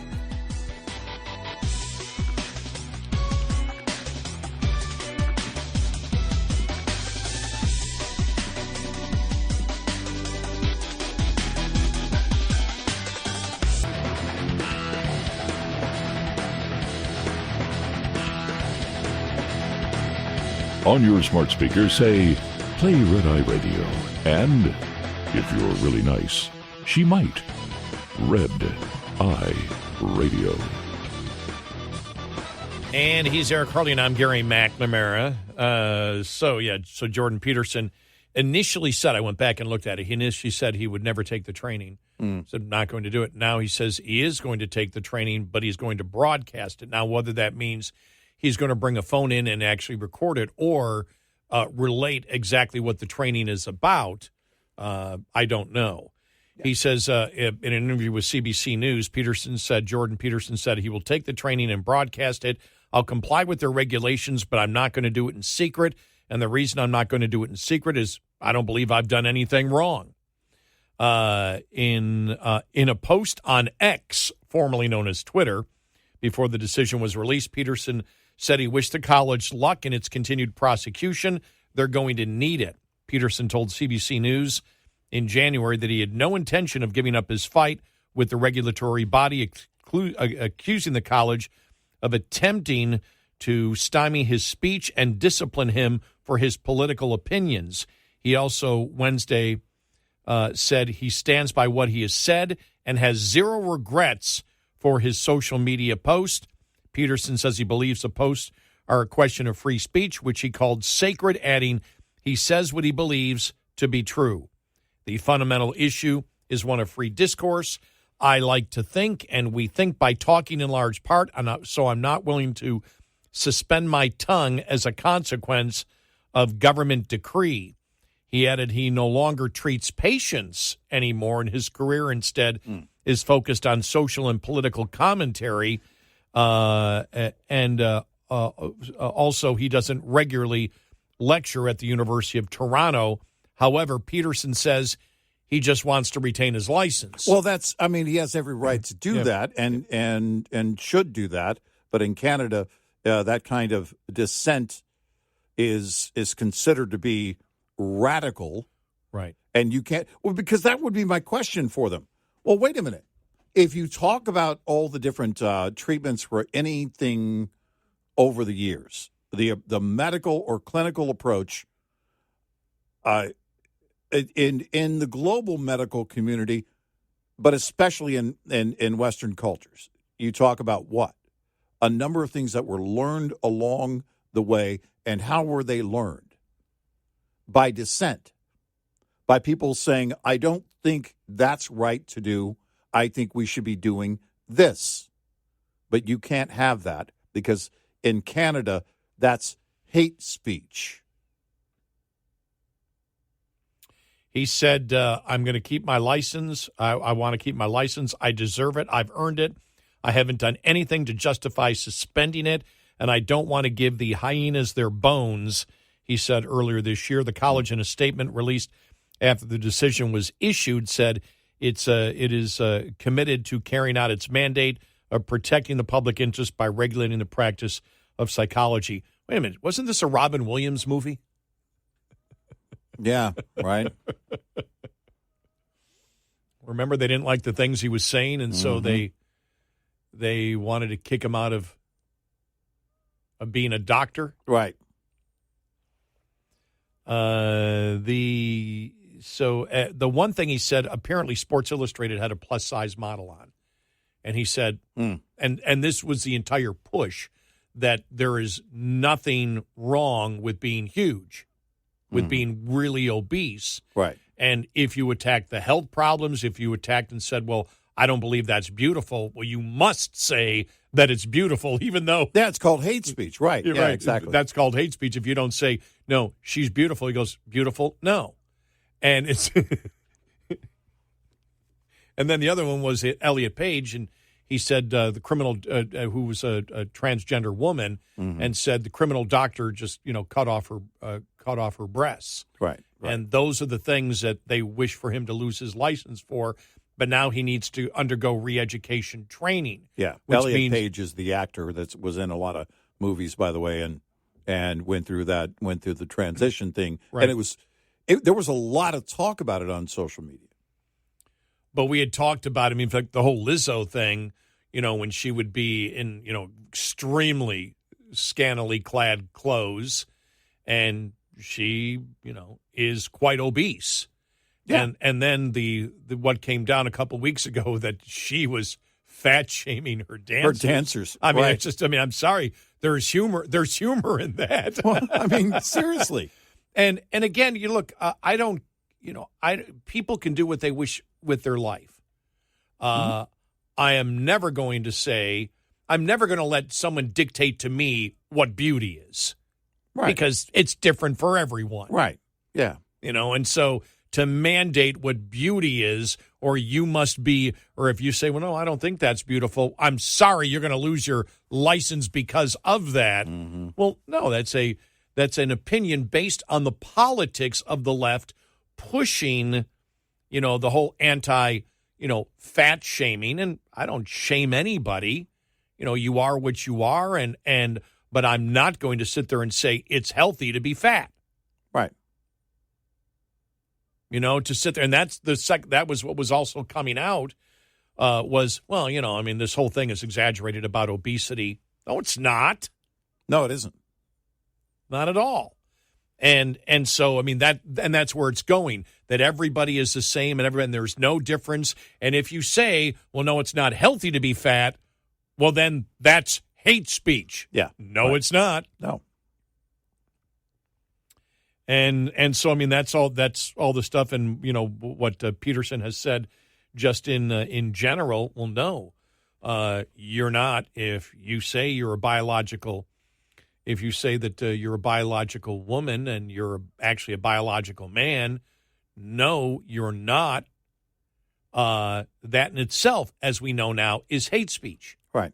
And we know that Canada does not have, and this is why you have to pay attention in the United States to all of this, because a lot of people don't even realize that the free speech rights we have here do not exist in Canada, that is viewed as a progressive nation where individuality and autonomy, which really isn't.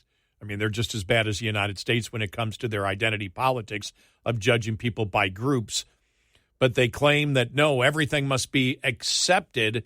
Well, then if everything must be accepted, then you've got to allow for free speech. Right. Because how do I know what I should accept as being accepted now if somebody can't tell me that it should be accepted or not accepted? Well, because there is the right there. You just demonstrated the ever-changing rule book for the left. On one page, cultural appropriation. But if a man has surgery and then dresses and behaves as a woman, that's not appropriation. I don't know. I don't write the rules. Well, we had brought that up, too, gender appropriation. Those are some of the things we've talked about for a long time here on this show, since the left is the one that is furious about any type of appropriation. But gender appropriation is fine, to the point of allowing biological men to compete against biological women. I heard that the weightlifting organization, though, has backtracked. Did you see that one, the weightlifter, the other day that she was complaining? I saw something on that. I saw some that they had backtracked, and I'm thinking, well, there was no other conclusion. What did you think was going to happen? Right. Oh, we're going to allow men to lift weights against women. Wow. In all the 3 lifts, the male lifted 440 pounds more. That's like winning 1,000-0 in a basketball game. Maybe something is wrong here. Well, what the hell did you think was going to happen? Of course. And the problem is that with any of these organizations, they require what? Participation. And if you're going to be organized, it's going to require multiple people to be involved and to grow your organization, more people along the way. And when you start promoting this nonsense, again, I don't care how any one person wants to live their life. That's their choice to do as long as they're an adult. Yep. But I can still say they're full of it if someone says, don't tell me what language I have to use, and don't tell me the science is changing, because the science isn't. No. The facts aren't changing. And that's the fear now here in the United States, that in order to get certain medical license, you're going to have to subscribe to the leftist agenda. And if you don't, then you can't be in a profession that treats people, because you must have the government pre-approved propaganda. You must be promoting that. Otherwise, you may not get your license. Well, we've already talked about it because we predicted it would happen, and it did, because the left is already talking about it's abuse for you as a parent if your child wants to make the transition and wants that treatment and you don't agree. Right. We know where it's that gone, as child abuse. Right. Not the mutilation of the child, the fact that you don't let the child make the decision and others agree with the child, other adults, will make sure we take custody of that child. We'll decide, not you. The parents don't have a place in kids' classrooms, and they don't have a place in kids' lives if the left has their way with it, and that is a fact.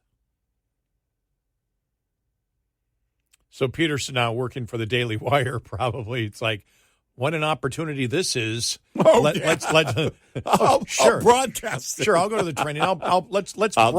Let's broadcast what the training is. Exactly. Well, the thing is, he has to go. This is the one thing.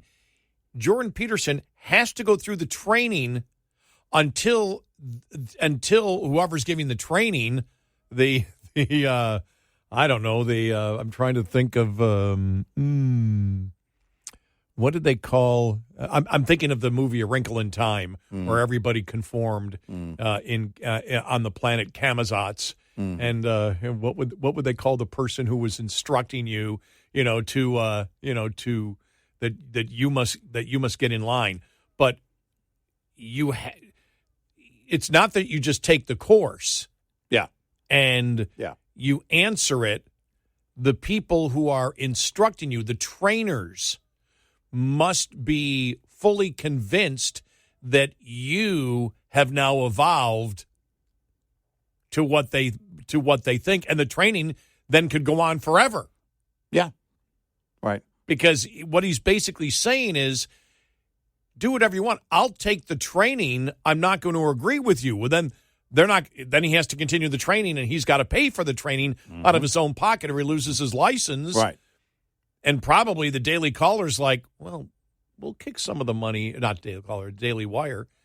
Probably kicking and saying, well, look, let's do this as a work thing. You can have a continuing blog on this. Right. Yeah. Oh man, that's content all day that I'll watch. Seriously. That'll get me to subscribe. I know, right? Absolutely. Jordan Peterson going toe-to-toe. Oh, my gosh. With a trainer. Yeah. Trying to convince him. What's the training about? So do I have to agree that a biological man's a biological woman? Right. Yeah. Well, you're wrong. Yeah. Oh, man. Maybe Shapiro can get us a family discount. As long as he's doing the training, he has to keep his license, even if the training takes forever.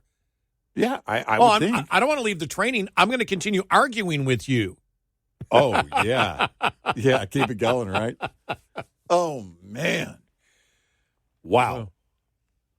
I would love Probably to joining see the Daily Wire and saying, okay, I'm now part of the political arena now, as he is.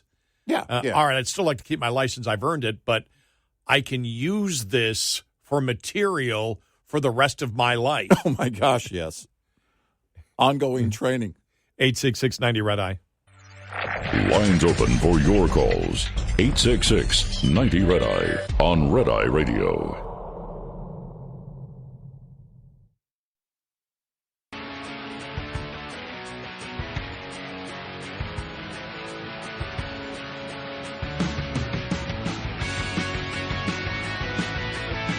It's Red Eye Radio. He's Eric Hurley, and I'm Gary McNamara. I'm just wondering what the training actually would be. For example, one of the things is Jordan Peterson, when Sports Illustrated had the plus-size model, it's been basically, that in the bathing suit issue, he said, beautiful, no. And that's one of the things where they want to pull his license for that. Right. Well, will the training be that, what's the training going to be?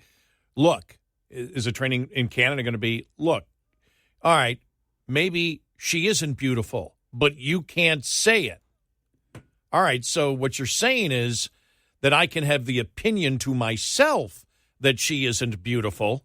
But I can't say it to anyone else. But I can't say it publicly because I cannot have. Does that mean, for example, then, because you could sit there and look and because society shouldn't say that people that are obese aren't beautiful. All right. Well, what about bodybuilders?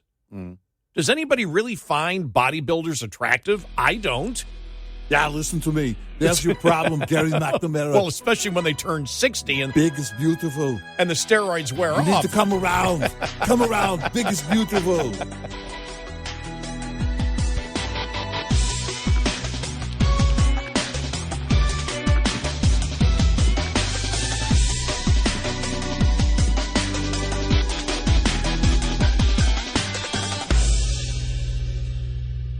This is Red Eye Radio on Westwood One.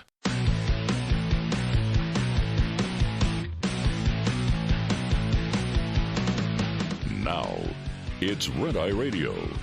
Gary McNamara and Eric Harley talk about everything from politics to social issues and news of the day.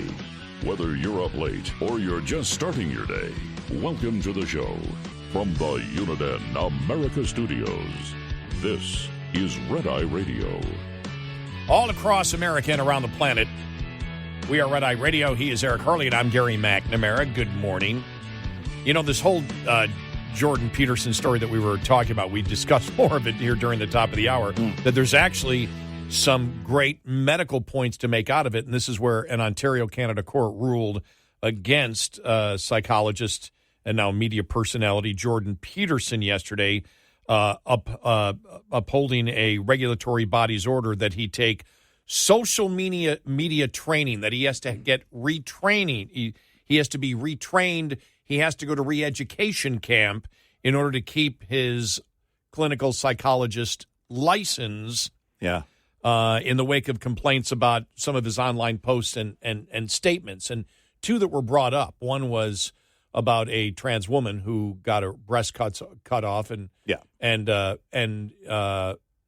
trans man. Did I say trans woman? Yeah, trans man. Elliot Page, the actor. Elliot Page, the actor, and he said, a criminal surgeon cut off her breasts, and then the other one was when there was a plus size model in Sports Illustrated, and this was all a part of the push that we saw over the last couple of years. That, basically obesity is beautiful and there's nothing wrong. It's just another lifestyle choice, that there aren't even any health problems associated with it. And you must acknowledge that obese people are beautiful. Right. Physically, I don't know. Nobody defined what beauty meant. And Jordan Peterson on Twitter went, beautiful? No. Right. And so they want to pull his license for that. Now, he has stated, I'm not practicing anymore. he realizes now he's in the arena of ideas, and he's in the media, and that's where he's going to stay. But he said, I earned that license. Yeah. I earned that license. I want to keep it. And so initially he said he would never take the training. Right. He has changed his mind and said now he'll take the training and broadcast it. Which we're looking forward to. Oh, and I don't know how he'll broadcast it because they may not allow him to do it. Right. To actually do it. But he may say, well, here's what they told me today.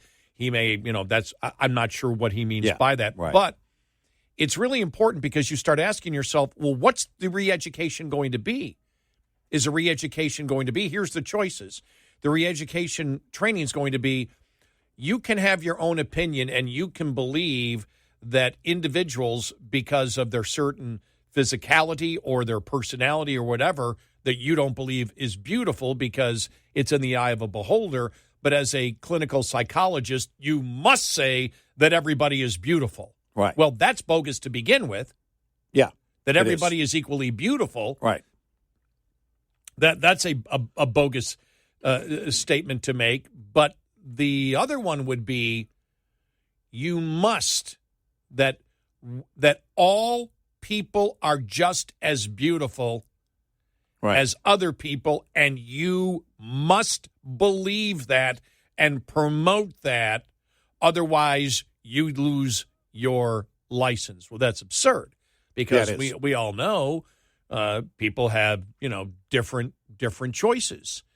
And you made a great point saying, what if somebody comes if he was treating somebody who was obese? Yeah, in the clinical setting. Yeah, in the clinical setting, who was obese and said, I just, because of the things that happened in my life, I can't stop.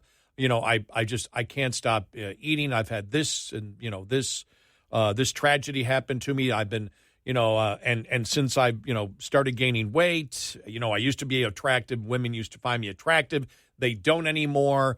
What do you suggest I do? Well, it might be, okay, we need to, number one, it's not healthy to be overweight.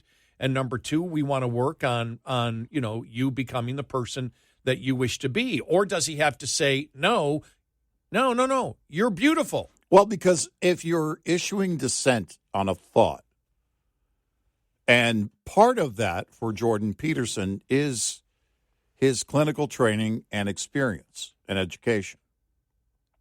And he talks about a number of things. But if we're going to, we'll choose that topic in a clinical setting. If what you're saying is that he can't, is there going to be a new standard then?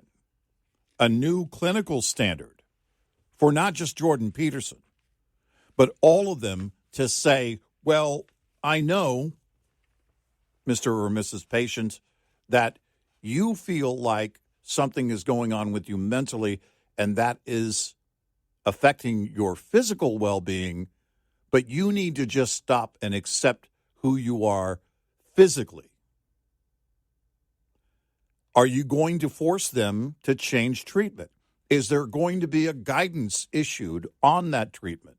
Because if we're going to get into that, then that's where you quickly, on the other issue, get to know if that even child even feels they are that person, they are this, they are that gender, and want to have surgery as a result of it, then where does it stop? Is it going to be required? Keep in mind, socialized medicine in Canada. So are you going to not only say that which would be elective surgery is now no longer elective surgery, it is surgery that can be on a healthcare system that has its share of problems. That is going to be allowed, in fact, recommended. That is going to be the guidance on treatment. Well, if there is no wrong, if everything is beautiful and everything is what at one point you think is correct, and that's where we get into the transgender thing because they don't always hold that, as we see those that, detransition, whatever.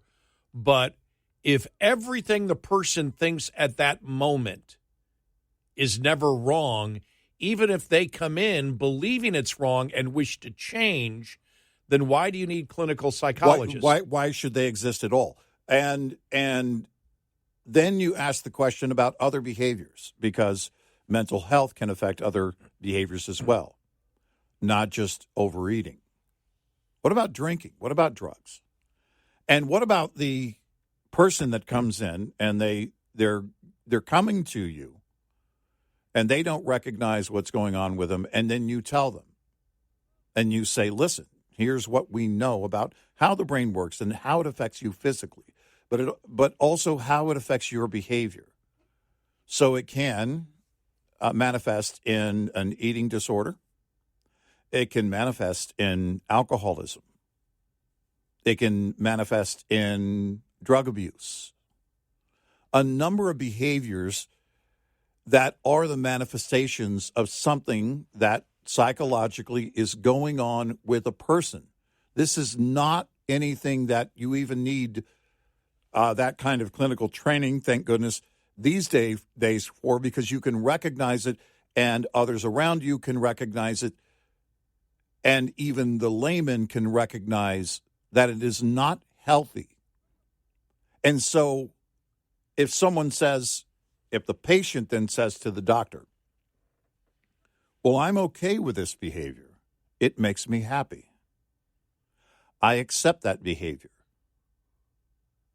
I don't drink and drive. I always take a cab or somebody else drives me. And so it's not hurting anyone else. I'm doing this and I don't see the harm in doing it. Would there be any dissent allowed? What would be the treatment recommendation and guidance for that patient? Because there are things that we do know. There are things that are known about clinical psychology, about mental health, and how the manifestations are often, most often, some type of behavior. It is the indication. It is the warning sign or the red flag that others get to see, because those whether it manifests into depression and that person becomes withdrawn and they don't speak to anyone anymore. Well, that's going to be noticed by their loved ones and people around them. All of these things, if the patient says to you, no, I'm okay with it and you need to be accepting of my behavior as I deal with it, then what is the guideline for treatment? Right. Because if you can't say, this is not healthy, then what's the point? It's funny because I was going to the same place. What's the point of having any medical community whatsoever when it comes to clinical psychology? And I think we all know what Jordan Peterson was doing. Jordan Peterson was responding to the left that's, pushing the fact that obesity is beautiful. Yeah. And he was responding to the mandate that has come in, like he knows the mandate that a biological man is a biological woman, that how that's being pushed as, if you don't believe that, then you hate. Well, no, I'm just doing science. You're not. Right. And then it gets into the whole point of, as we know, gender dysphoria.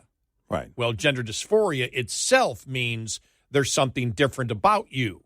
Right. But you can't admit that, because if you do, then that's hate. Well, then the next thing is there's no difference between being obese and not being obese, that both need to be accepted as beautiful, and you must admit that an obese person is beautiful. Now, we know that's ridiculous because all of us think in different ways. And believe me, I understand, because I'm still waiting for a woman sometime to tell me that I'm beautiful. And maybe someday, I just want Jordan Peterson to tell me I'm beautiful. Someday they'll have him. I just want Jordan Peterson to say just I'm beautiful say it once, in a once. platonic way. Yeah, yes. Even if it's Jordan Peterson. Not that there's anything wrong with it. I think I need a clinical psychologist for my. You're going to need training for my victimhood. I'm a victim. I'm a victim. I'm a victim. Mm-hmm. Yeah, I need some training. You're going to need some training. No, Gary, that's a proper way. That's a proper way to think, that nobody loves you and never will. Right. Exactly. No, I mean, but that's the point. Yeah. As it was said, well, then what's the need? If are there no standards in clinical psychology? Well, right. Of course there are. Of course there are. Of course, is there no right, no wrong? There's a reason for the training. There's a reason for the practices to exist. One of the very unfortunate situations that I learned about as a foster parent or foster to adopt parent in our case, was that foster kids quite often are very skinny. There is a lot going on, a lot of trauma going on, and mental health issues going on with them as a result of the abuse that they endured in their previous home, in their original home. When those things begin to become remedied along the way, one of the things you might notice is that the child, when they feel comfortable and feel like they have truly found what we call a forever home, they gain weight. They start to settle in. Mm-hmm. And it is a healthy thing for them mentally. Now, obviously, it has to be balanced with exercise, proper nutrition, and everything else. But it's an indication, it can be very often, that they have settled in, that mentally they are. So my point is, there isn't, what they want to apply is what they're accusing him of. A one-size-fits-all approach on clinical psychology. But there are dynamics that we do know and manifestations that we can recognize that say, all right, that is not an indication of health. And long term, it certainly wouldn't be. And there are manifestations and issues that we've had in the transgender community. Post-surgery. It is well documented. And if we fail to address it, then we fail everybody. We fail as society. I've always been ticked off at Jordan Peterson because he's been one of those clinical psychologists, among other people, that say if you don't clean your room, then you really can't solve any of the other problems in the world, and you should be making your bed every single day, because if you can't make your bed, how can you help anybody in this entire world? Well, I sleep twice a day, so I never make my bed, and so I feel guilty every day. That's all why on Jordan Peterson. Peterson. Listening to him at all, yeah. Yeah. He's just full of it. But he talks about those life disciplines and the one thing you can accomplish and how you start your day. And I heard that, in fact, from a military leader one time. Yeah, the guy that gave the commencement speech. Yeah, and make your bed. So get up, make your bed, clean your room. You start your day with that order, that discipline every day. But you're also accomplishing things. It doesn't sound like much, but you are. Yeah, that whole thing that messy people are creative people apparently have been thrown out the window the last couple of years. Yeah, right? Yeah. 866-90-RED-EYE. Hi, I'm Jen Loomis, a transport safety expert at JJ Keller, and I'm here to share a tip on roadside inspections. Roadside inspections all begin with the driver interview, during which the officer will gather basic information from the driver and prepare the driver for the inspection. The officer will also be evaluating the driver, determining if the driver can speak English, is under the influence of anything, has an illness, or is fatigued. The officer will ask the driver for required documents, including vehicle and driver credentials, the driver's log, and shipment paperwork. The officer may also conduct a vehicle inspection. Before beginning the inspection, the officer will take steps to make sure the inspection can be done safely. These include chalking the wheels, wearing personal protective equipment, and explaining what will be required of the driver. The driver needs to pay close attention to these instructions so that the vehicle inspection can be conducted in a manner that is safe for the inspection official. This tip was brought to you by JJ Keller and Associates. Visit us at jjkeller.com. Get in touch with Red Eye Radio, toll free at 866-90-RED-EYE.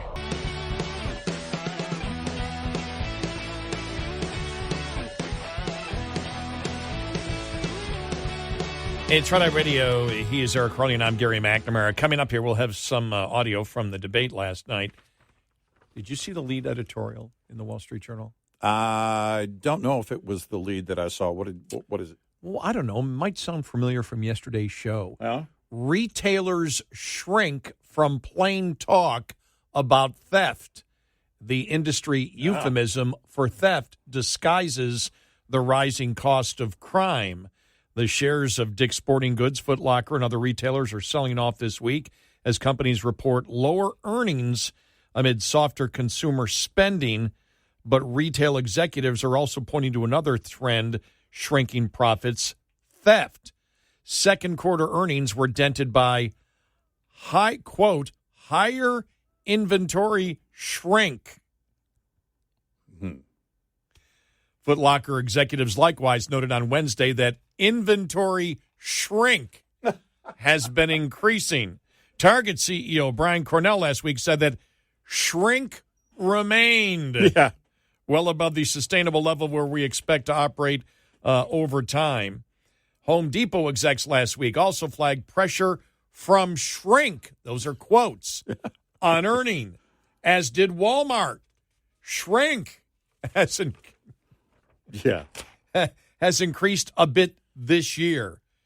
Shrink isn't PC jargon used only by these companies. It's an industry term that wraps in other losses such as value lost or damage in transit, but plain language about theft rather than euphemism would help the public better understand how bad criminal theft is, and maybe build political support for policies that would do something about it.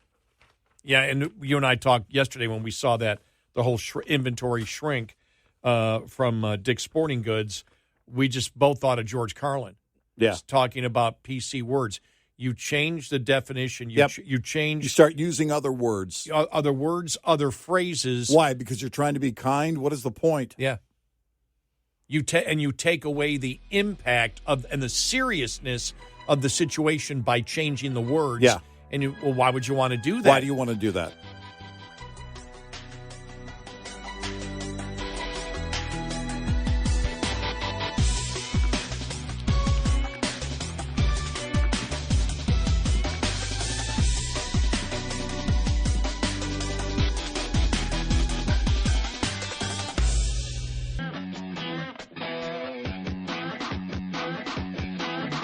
You're listening to Red Eye Radio from the Uniden America Studios. And he's Eric Harley, and I'm Gary McNamara. Welcome. Download our Red Eye Radio app today. Listen when and where you want if you can't listen live overnight. All right, the delusional audio cut of the day. Okay.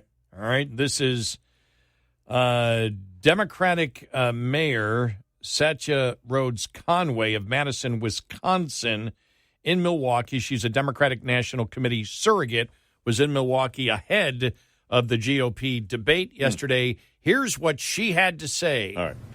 So I would suggest that anybody thinks that this country is in decline, come to cities.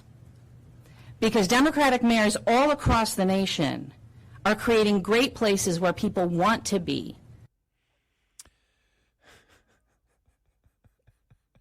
I was waiting for her to finish the sentence.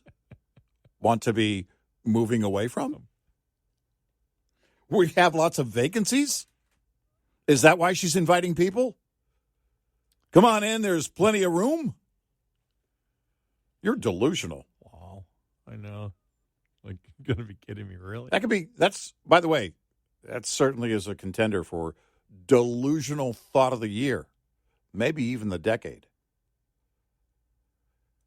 If I thought you and I were going to see some kind of breakthrough in aging, we could say millennial, or millennia, but we're not going to. We're not going to. Okay, this may be another delusional thought of the day. This is DNC Chair Jamie Harrison yesterday as they talk about the fact that Americans overwhelmingly disapprove of Biden's handling of the economy. All right, here we go. 63% of Americans disapprove of the way that the president's handling the economy. His campaign thus far has focused on the economy. It does not appear to work. Why? No, you just got to keep going out there, making sure that people connect the good things that are going on with the president.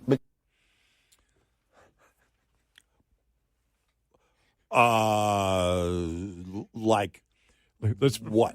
Democrats believe that people are so stupid. We've talked about this before.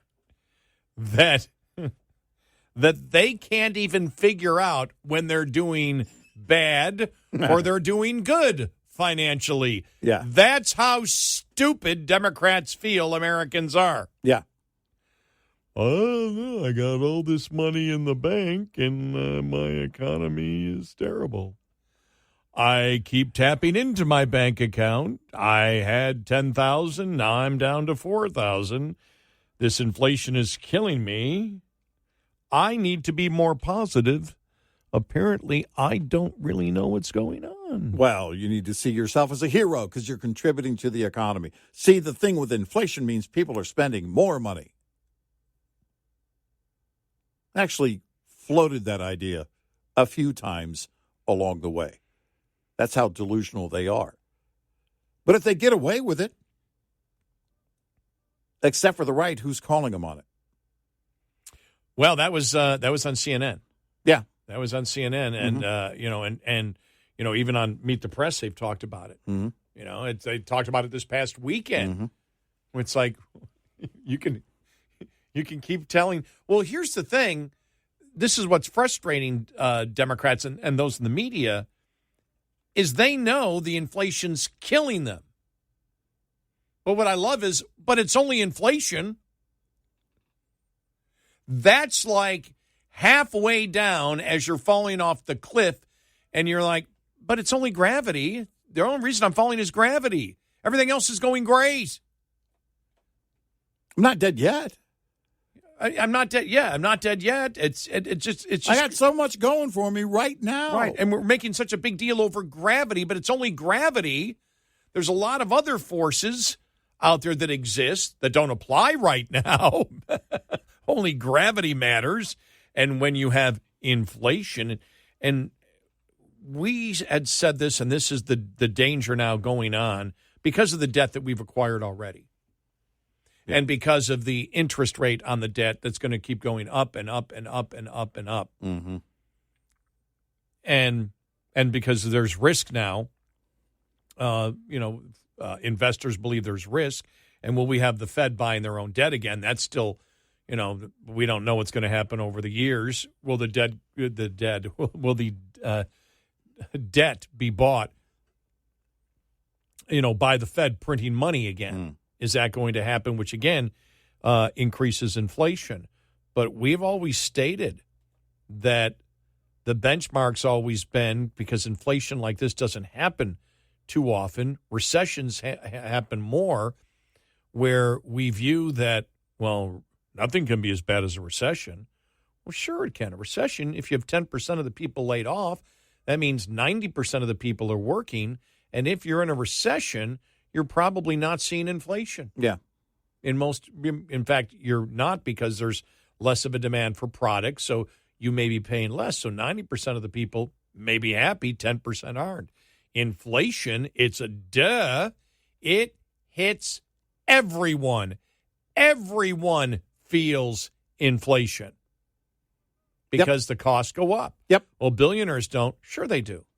Yep. Everyone is impacted. Yeah, their yacht that was $50 million now might be $90 million. Right. And that $40 million does matter to them. Yes. It's something that everyone notices, but of course the poor and the middle class notice it more.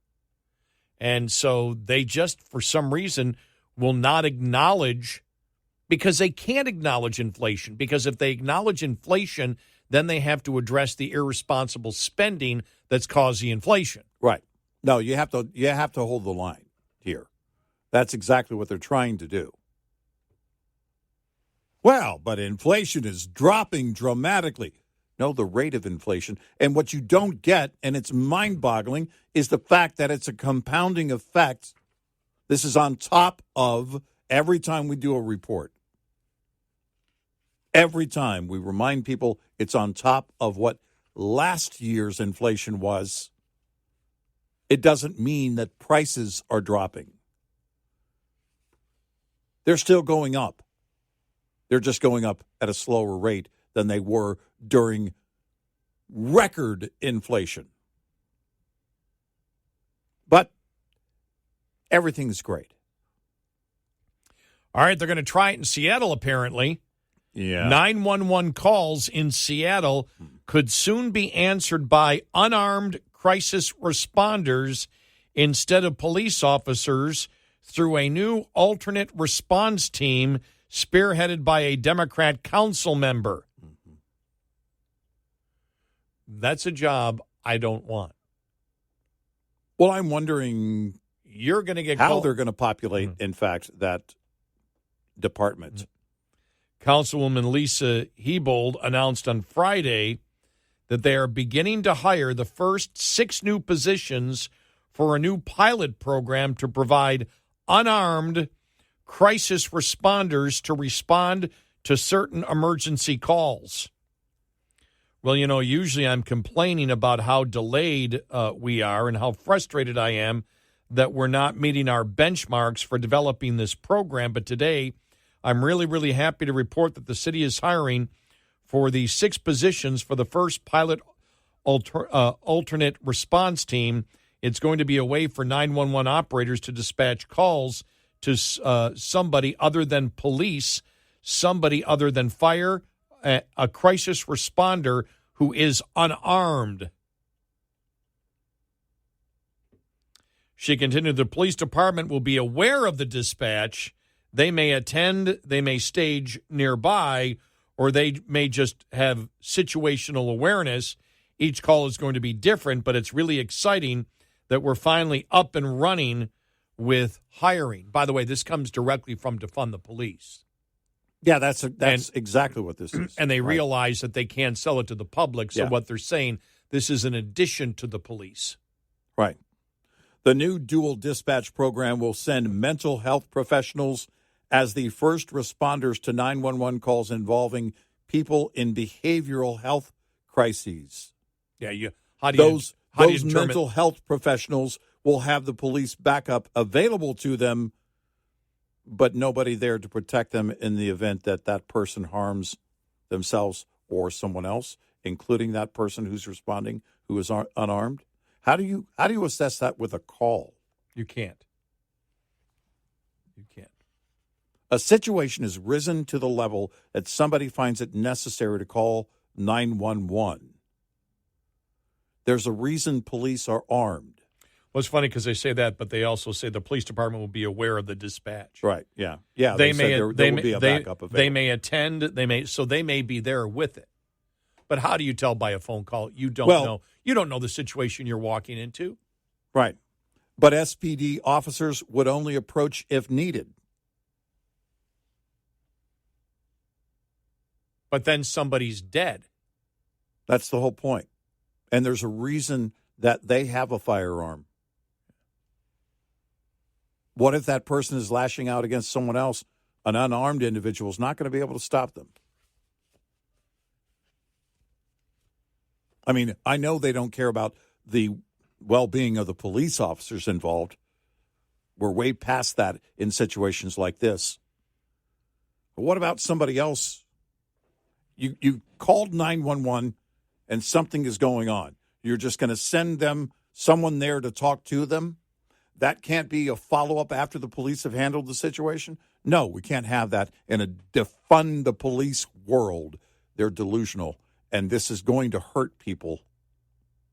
This has the great potential of costing lives, and they're celebrating it.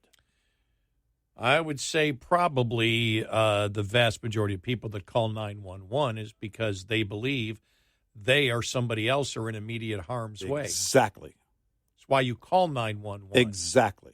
It's risen to that level, and your response is, we'll give them a good talking to. And people are told over and over again that if it's not a 911 call, there are other numbers to call. Right. And was it 411? Yeah. Well, my question would be, I don't know. I don't know what it is in my neighborhood. My question would be, then why not just put the person on the phone? Why send anyone? We'll just give them a good talking to. Because the person who made the phone call believes there is something dangerous going on, and someone with some authority needs to be there. immediately.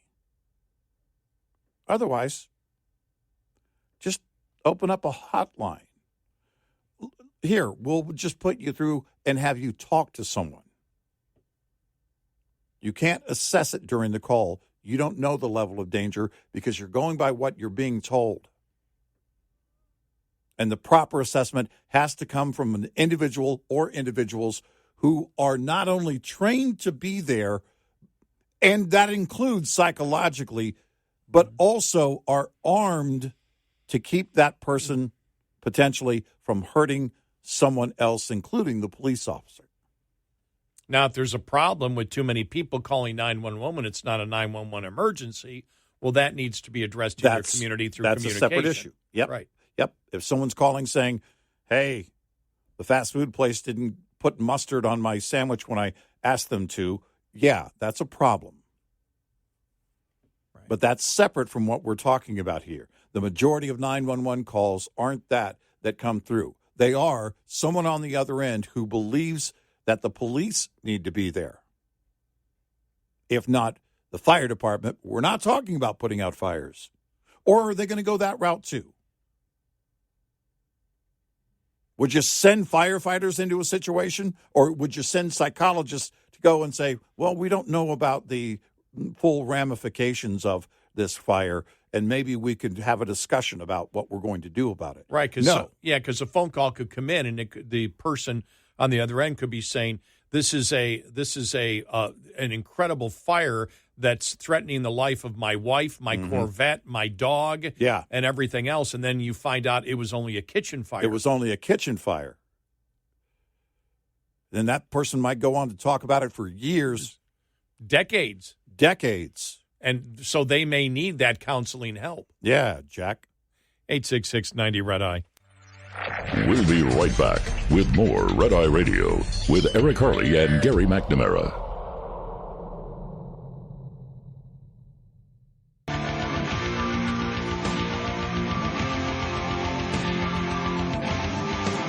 It's Red Eye Radio. He is Eric Harley, and I'm Gary McNamara. So, overall, the debate, I don't think people will be talking about it after today. I don't think there'll be a lot of talk on it. Maybe a little bit of the Sunday morning news shows. Yeah. We really do live in a bubble of today more than I've ever seen in my lifetime. Yeah, we do. Where things happen, and then the next day's news items take over, and then it's forgotten. And then when you go back and think about it, or you remind people of what happened the other day, they go, oh, yeah. Oh, yeah.